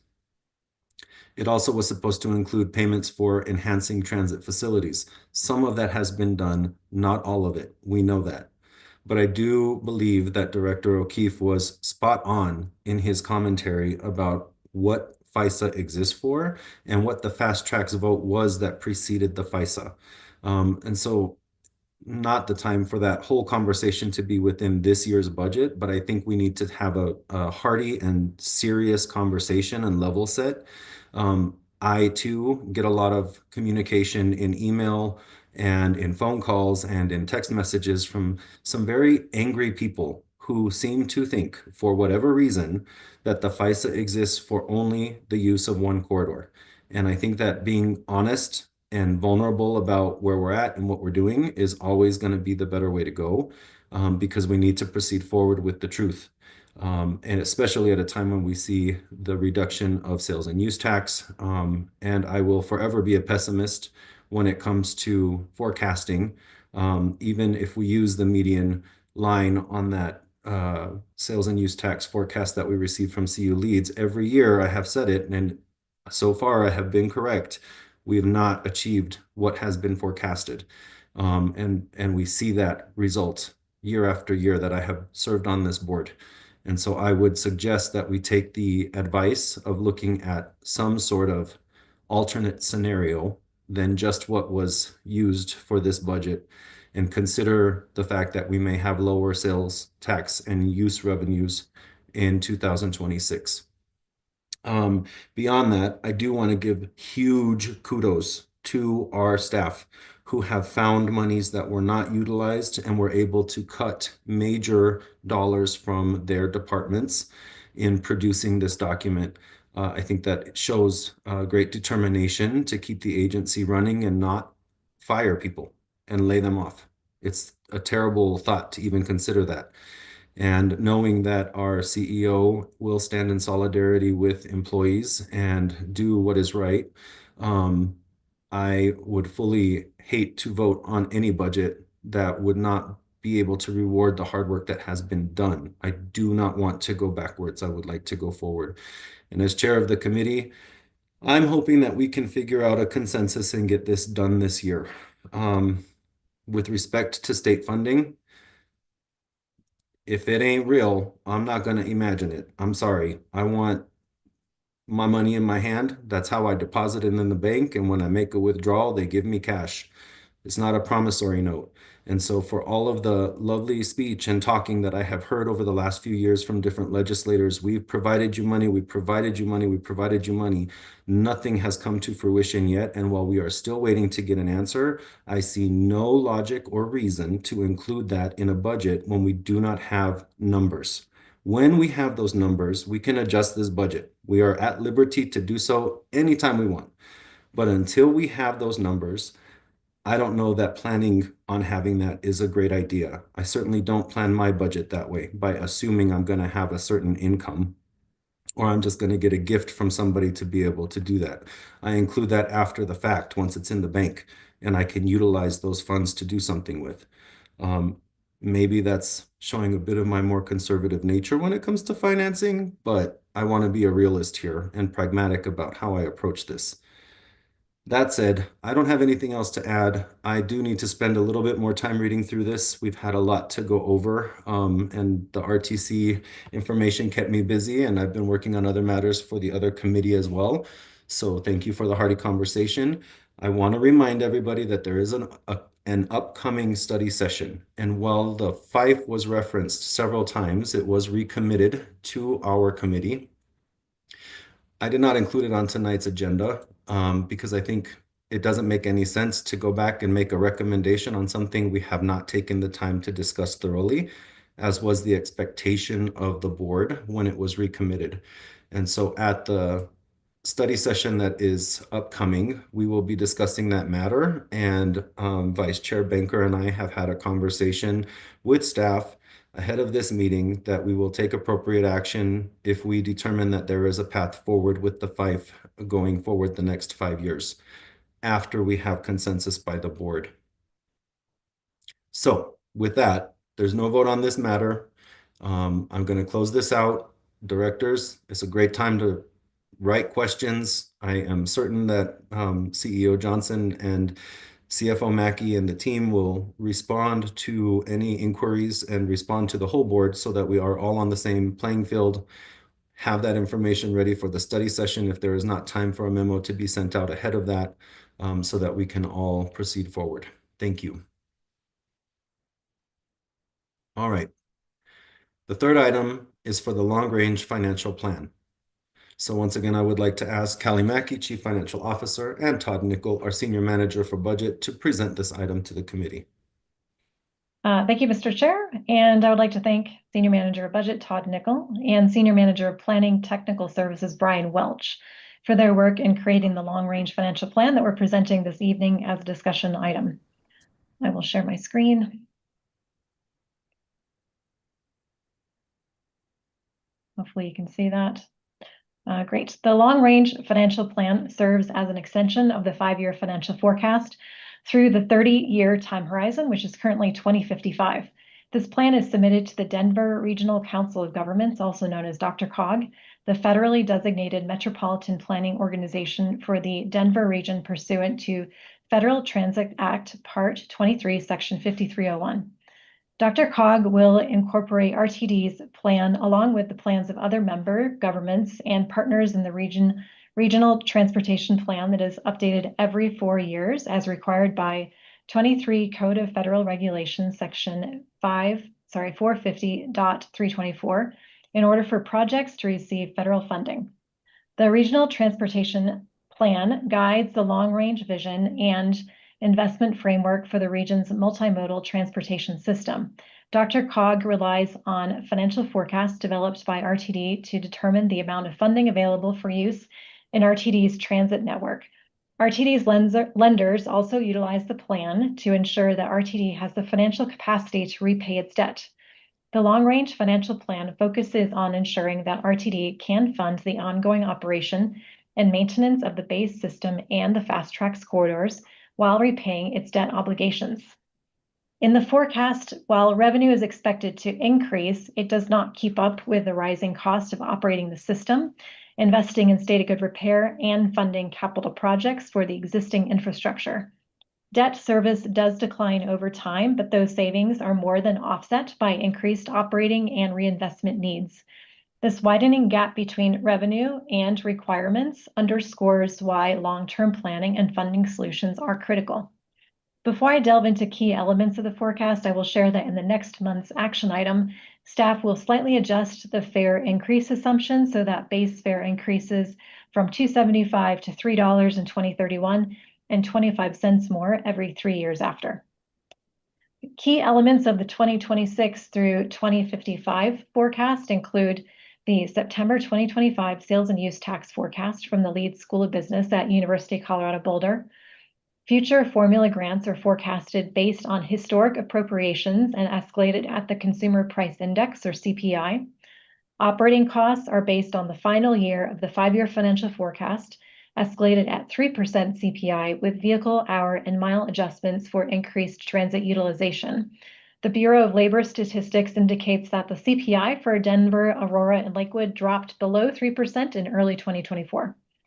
Replacement of the revenue fleet and other assets is based on the current asset inventory and replacement schedules without expansions to capital assets. Replacement of maintenance facilities as projected to be required are included. The forecast model only includes issuance of 539 million additional certificates of participation in the 2026 through 2030 timeframe to fund a portion of capital replacement requirements, which includes some hybrid and electric buses, but mostly diesel, due to the market's current availability. The supporting fleet fact sheets also provide a higher cost option for a larger proportion of hybrid vehicles. No issuance of debt beyond the 2030 timeframe is included in the long-range financial plan. The forecast assumes that any incremental costs, either capital or operations, for DRCOG Regional Transportation Plan bus rapid transit corridors above those funding levels currently provided by RTD would be paid for and financed by stakeholder project sponsors. The forecast model includes that the Denver Transit Operators Concession Agreement for the A, B, and G lines remains in place through 2044, with RTD assuming operations thereafter. It includes the entire light rail network conversion to level boarding, as well as that a new bus operating facility will be built or acquired, that the existing automatic block signal system for light rail is converted to a cab signal safety overlay, and that the agency does not assume ownership of private contractor bus operations facilities. The forecast assumes a balance of 3 months of operating expenses in the operating reserves and reserves fully utilized, with the exception of keeping $145 million in the Fast Track's internal savings account. This long-range financial plan does not incorporate proposed defeasance or prepayment of a portion of the 2026 debt obligations. Note that the implementation of the Facilities and Fleet Transition Plan would add approximately $1.4 billion to the capital costs above what is listed in the long-range financial plan schedules. Due to complexities and unknowns in the fleet replacement schedules, the Facilities and Fleet Transition Plan is not able to be incorporated into the long-range financial plan by year at this time. We included the $1.4 billion incremental cost estimate in the board report for reference, however. The prior long-range financial outlook for 2022 through 2050 that was shared at the Colorado General Assembly Town Hall on December 9 of last year showed revenue nearing $3 billion by 2050, which is similar to this update. It had findings that future expenditures are expected to outpace revenue with an increasing degree as decades progress. In the prior version, expenditures similarly exceeded revenue, but it reflected smoother spending trends. The update we are presenting this evening is intended to reflect more accurate expenditures based on what we know today, which creates less smoothness in the expenditure bar chart trends. The long-range financial plan does not provide RTD with the means to maintain its current system in a state of good repair through 2055 without significant incremental revenue from new funding sources. Between 2026 and 2055, RTD would not have the capacity for service expansion or new projects beyond those needed to maintain a state of good repair. And Mr. Chair, that concludes my comments, and I will turn it back to you. Thank you, CFO Mackey. Directors, are there any conversation on this one? Director Nicholson, your hand is raised. Go ahead. Thank you very much. I've been waiting all night for this item. CFO Mackey. So first off, you mentioned in your presentation that there was like an alternate schedule or something, I forget the word, of fleet replacement that would include more hybrid buses. I didn't see that in the packet for this item. Is that included somewhere else that details the different options for the cost of going with more hybrids or fewer? That didn't seem like it was in the packet. It is not in the packet. Oh, I'm sorry. May I? Go ahead. Okay. It is not in the packet. It's in the fact sheet. So those are detailed schedules that departments put together. I will call out that generally speaking, as a rule of thumb, electric costs about twice as much as diesel, and you need about 1.5 times as many as them. And you also need proper facilities to house them. But we can share in more detail. We do plan to share in a bit more detail next week in the study session. Yeah. So just for clarity, can we get copies of the fact sheets? Madam CEO. Thank you. I went to the wrong button. Yes, that's our intent. Ms. Mackey and I talked about that. We're working diligently to have those for the study session to give explanation relative to what we're seeing in 2026 as we move forward, and then explanations relative to any outlying years. Of course, we can't put that together going out to 2050. Mm-hmm. And so basically to the point that Ms. Mackey raised, it goes back to my earlier comments, Secretary Nicholson, relative to what's currently available.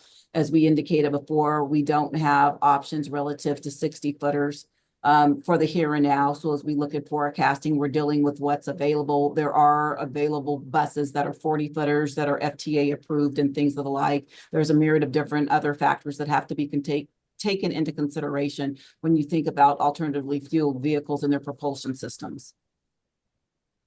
Director Nicholson. Yes. So I probably swallowed harder when I looked at that slide that is in this item about where our finances are going in the next 10, 15, 20 years, thinking to myself, if I run for re-election, I'll be on the board in the middle of the 2030s when we will be short $3 billion over a 5-year period, which equates to about $400 million a year. That led me to a fairly simple and straightforward question.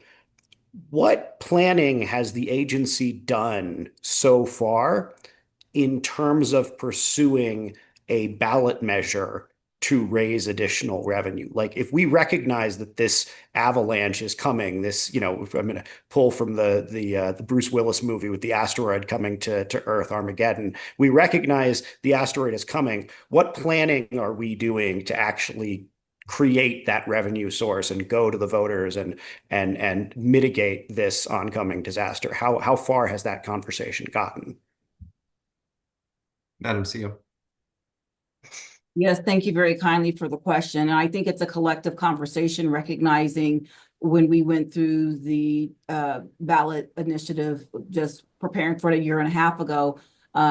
It's a conversation with the board because that's of a policy nature as we talk about preparing, because we as staff, basically, we're paid by the taxpayer. So there's a balancing act as we go forward, but happy to engage with the board as it relates to where we all sit and what we envision doing.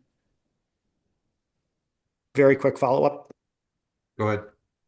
Has any polling been commissioned by the board on the public's appetite for a ballot measure that increased sales tax revenue to fund RTD's transit operations, or to fund RTD in any way, really? Before anybody answers that legal question, General Counsel, are you on? Thank you. Under the RTD Act, are we even allowed to consider right now more than the 1% that we are collecting? Because I thought that was the max allowed under the legislation for the RTD.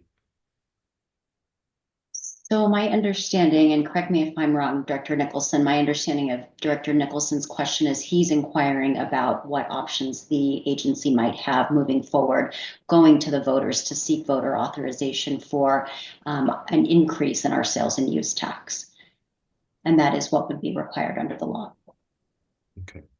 But we're not limited to just the 1% under the RTD Act, because I thought that was the max allowed for us to ask. We are currently limited. We are currently limited under the Act to a 1% total sales and use tax collection. We do have the ability to seek voter authorization under the RTD Act. For additional. For additional, correct. All right. Thank you. Sorry. It was in addition to your question, Director Nicholson. I just want to make sure I understood. Go ahead. So yeah, my question then is, has RTD in any, at any point really, I guess, in your tenure, GM CEO Johnson, done any kind of public opinion surveys, polling on the public's willingness to pay additional sales tax to fund RTD? Mr. Chair, if I may? Please go ahead. Okay, so considering I've been here at the height of the pandemic, the only polling that we did was relative to debrucing. Okay. Sounds like more work for next year. All right. Are there any other questions or comments from directors? I don't see any. Thank you. CFO Mackey, did you get what you needed out of that conversation for information? Thank you. All right. Our fourth and final item for tonight is the July year-to-date financial update. Once again, I would invite Kelly Mackey, Chief Financial Officer, to present this item to the committee. Thank you, Mr. Chair, and allow me to share my screen.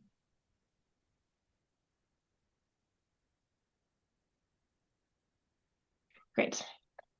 Each month, a financial status report is included in the board briefings. This report displays a dashboard with sales and use taxes, ridership, and fair revenue results, as well as the unaudited financial statements.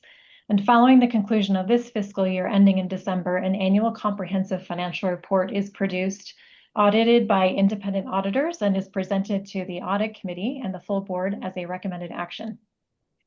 Today, we're discussing with the Finance and Planning Committee, RTD's financial results and position year-to-date through July 31, 2025. This discussion is not only to provide an update, but also as an additional context for the 2026 proposed budget and the long-range financial plan discussion items earlier in the Finance and Planning Committee's agenda. In this presentation, we will also overview historical trends, fund balances, and challenges. First, we will review actual results versus budget and then versus prior year. The figures here are in thousands of dollars, and this view shows the variances of actuals to budget and year-over-year in gray. Overall revenue year-to-date is $631 million versus the budget of $768 million, which is $137 million unfavorable, due primarily to federal grants where we're expecting to draw them down later in the year, as we discussed in the July Finance and Planning Committee meeting on the Q1 financial results. Staff generally spreads the budget for grant funding across several months, and the actual timing depends on when the application is approved and when RTD can start drawing money down with funds released. Next, fares of $34 million are $519,000 favorable year-to-date to budget and are $1 million lower than prior year. Sales and use tax of $493 million was $13 million unfavorable to budget and grew $6 million or 1% from prior year, which is consistent with sales and use tax growth trend over the past several years. This puts pressure on the agency in future years because costs typically rise at a higher rate with inflation. Keep in mind that the 2025 budget was approved by the board in November of 2024. Other revenue, which includes advertising revenue and investment income, came in at $46 million or $20 million favorable to budget. $17 million of the favorable variance is from investment income. Other income grew $612,000 from prior year. Director Banker had requested in September that we break out state grant revenue. State grant revenue was $2 million year-to-date for Zero Fare for Youth, and that funding soon ends on January 31st, 2026. After review with our auditors, Rubin Brown, they did recommend that RTD not break out the state grant revenue in its financial statements due to immateriality and inconsistency with other transit agencies. However, we are able to provide that amount separately. Operating expense year-to-date was $543 million versus a $788 million budget. More than $100 million of this favorability is due to timing of the East Colfax BRT expenses. Keep in mind that the project is a pass-through to the City and County of Denver. Cost was budgeted conservatively in 2025 due to the project's complexity and grant timing, and funds will carry forward into 2026. Other favorability in operating expense is related to slower and more conservative spending. Operating expense increased by $51 million from prior year. We have seen a 50% increase in service expense and a 40% increase in insurance expense. The only other major line that increased more than 20% was miscellaneous. Depreciation of $191 million was close to plan and just higher than prior year. Interest expense on debt of $74 million is $10 million favorable to budget and $2 million better than prior year due to refinancing that took place after the 2025 budget was adopted. In total, expense of $809 million exceeded year-to-date revenue of $631 million for a decrease in net position of $178 million, which directly impacts reserves. This was $137 million favorable to the 2025 budget of $314 million decrease in net position. Moving on to financial position, these are the results of money in and money out and ending balances as of July 31st of 2025 versus July 31st of 2024. The critical component is what's available to RTD potentially to spend after subtracting all liabilities and other obligations. Cash investments and accounts receivable of 1.2 billion have declined 99 million or 8% from prior year to date. RTD has less than 1 billion in cash as of July 2025. Cash and investments are down 116 million or 11% from prior year, and accounts receivable are up 17 million or 8%. Fast Track's fund balances of 526 million declined 32 million or 6% due to restricted fund decline to 279 million from 323 million.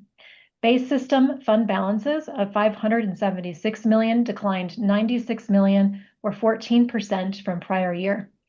The total of these subcategories is 2.3 billion, which declined 227 million or 9% from prior year and is directly related to the decrease in net position on the prior slide.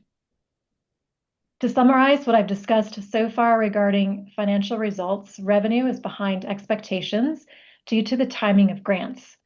RTD has a positive expenditure variance offsetting the revenue shortfall, and RTD has a strong, though declining, financial position because expenditure continues to exceed revenue. And bottom line, year-to-date financial performance is favorable to budget. Next, I will overview historical trends. These charts are included in the monthly financial statements that you have seen. The far left year here is 2019. The top line, the red line, is the trend in cash investments and accounts receivable. The yellow line is base system, and the blue line is Fast Track's balances. You can see that the financial position of RTD strengthened significantly through 2023 and then began to decline in 2024 and in the 2025 budget and actuals. The flip side, if you look at the right side of the slide, is what do we owe on the balance sheet? Since 2019, this chart starts to show a nice trend over the past 6 years in the big obligations that RTD has. In the blue section, the total debt profile, everything in the principal amount of debt owed to our investors that was borrowed in 2019, is $3.9 billion. And we're left with a current outstanding principal balance of 3.3 billion at the end of July 2025. Part of that reduction is actual debt service that has been paid, and a lot of it is also due to the debt refinancings that have occurred in more recent years when RTD had the opportunity. Staff refinanced debt for interest savings and took out some of the principal balance at the same time, reducing the risk to RTD. The pension obligation is $154 million, down from 304 million in 2019. You may recall in 2022, with the collective bargaining agreement, the Amalgamated Transit Union and RTD worked together to address the large pension obligation. The pension plan was closed to new employees for represented employees going forward in 2023. There was also a large payment of $160 million, a lump sum put into that plan that reduced the risk profile to RTD. And moving into fund balances, we have this broken down by types of fund balances. The fund balances are RTD's assets minus liabilities. The fund balances are also known in the private sector as owner's equity. It's essentially the savings that are left over if RTD were to pay off all of its obligations. We have a column for base system, a column for Fast Tracks, and a gray column for the total, followed by where these were in the prior year and the year-over-year variances from July 31, 2025. Restricted fund balances are restricted by contracts and agreements, such as debt agreements. That's money that has to be set aside to service debt. For example, we have a restricted TABOR reserve that's required of all governmental agencies in Colorado to maintain a 3% TABOR reserve. And those funds showed here are $115 million, and they are essentially untouchable for covenants. Next are funds that fall under the board auspices, which are the remaining funds after removing restricted reserves. Through fiscal policy that the board has approved and through discussion, there are essentially 4 different fund balances. The word fund and reserves are really interchangeable. The operating reserves have been established as 3 months of operating expense excluding depreciation, and it's $301 million. Next is the capital replacement fund established through the budgeting process. While we have a good cash position, we identify $261 million to set aside for capital replacement. That has to do with state of good repair, the transit asset management plan, and having that funding available so we don't have to, this year at least, borrow money and pay additional interest. Our 5-year financial forecast shows this capital replacement fund will not be sufficient for the 2026 through 2030 timeframe. We currently have $192 million in the Fast Tracks internal savings account, known as the FISA, and the 2026 proposed budget includes no change to that balance. And finally, we show the unrestricted fund balance, which is a credit balance of $93 million, primarily due to the delay in 2025 grants revenue. This balance was a positive $58 million at the end of 2024. Keep in mind that restricted funds are contractual or statutory requirements, such as for Tabor, and the other items are under board auspices.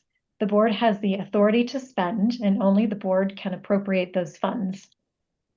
So in wrapping up, there is not much diversification in revenue, as sales and use tax is typically about 70% of revenue, and growth in sales and use tax collection has slowed. For 2026, the proposed budget has this at 77% of revenue. As you saw in the earlier presentation, spending requirements to maintain state of good repair in the existing system are forecasted to exceed revenue to an increasing extent in the future. The primary challenge is that spend continues to exceed revenue, which naturally results in a decline of RTD's financial position, though that decline year to date is better than budget.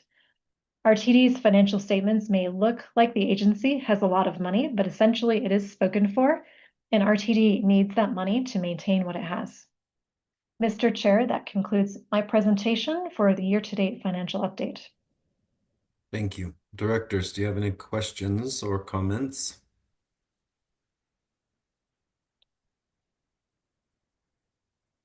I do not see any. Thank you, CFO Mackey. I appreciate that. We have money, but it is spoken for. Good to know. All right. I was going to say thank you under other matters to Director Catlin, who has already left the meeting.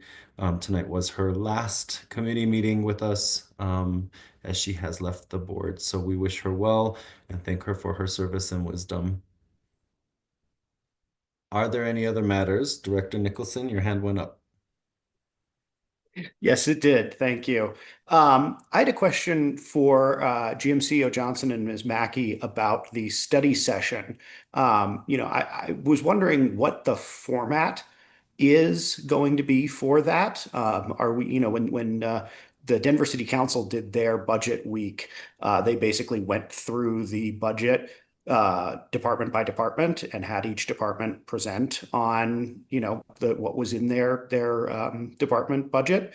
And I was wondering if you can speak a little bit to how are we going to use that time effectively to try to understand all the different moving parts? Are we going to focus on specific pieces? Are you going to give us an overview? And can you break that down in a way that will make sure we can give relevant input and have a useful deliberation?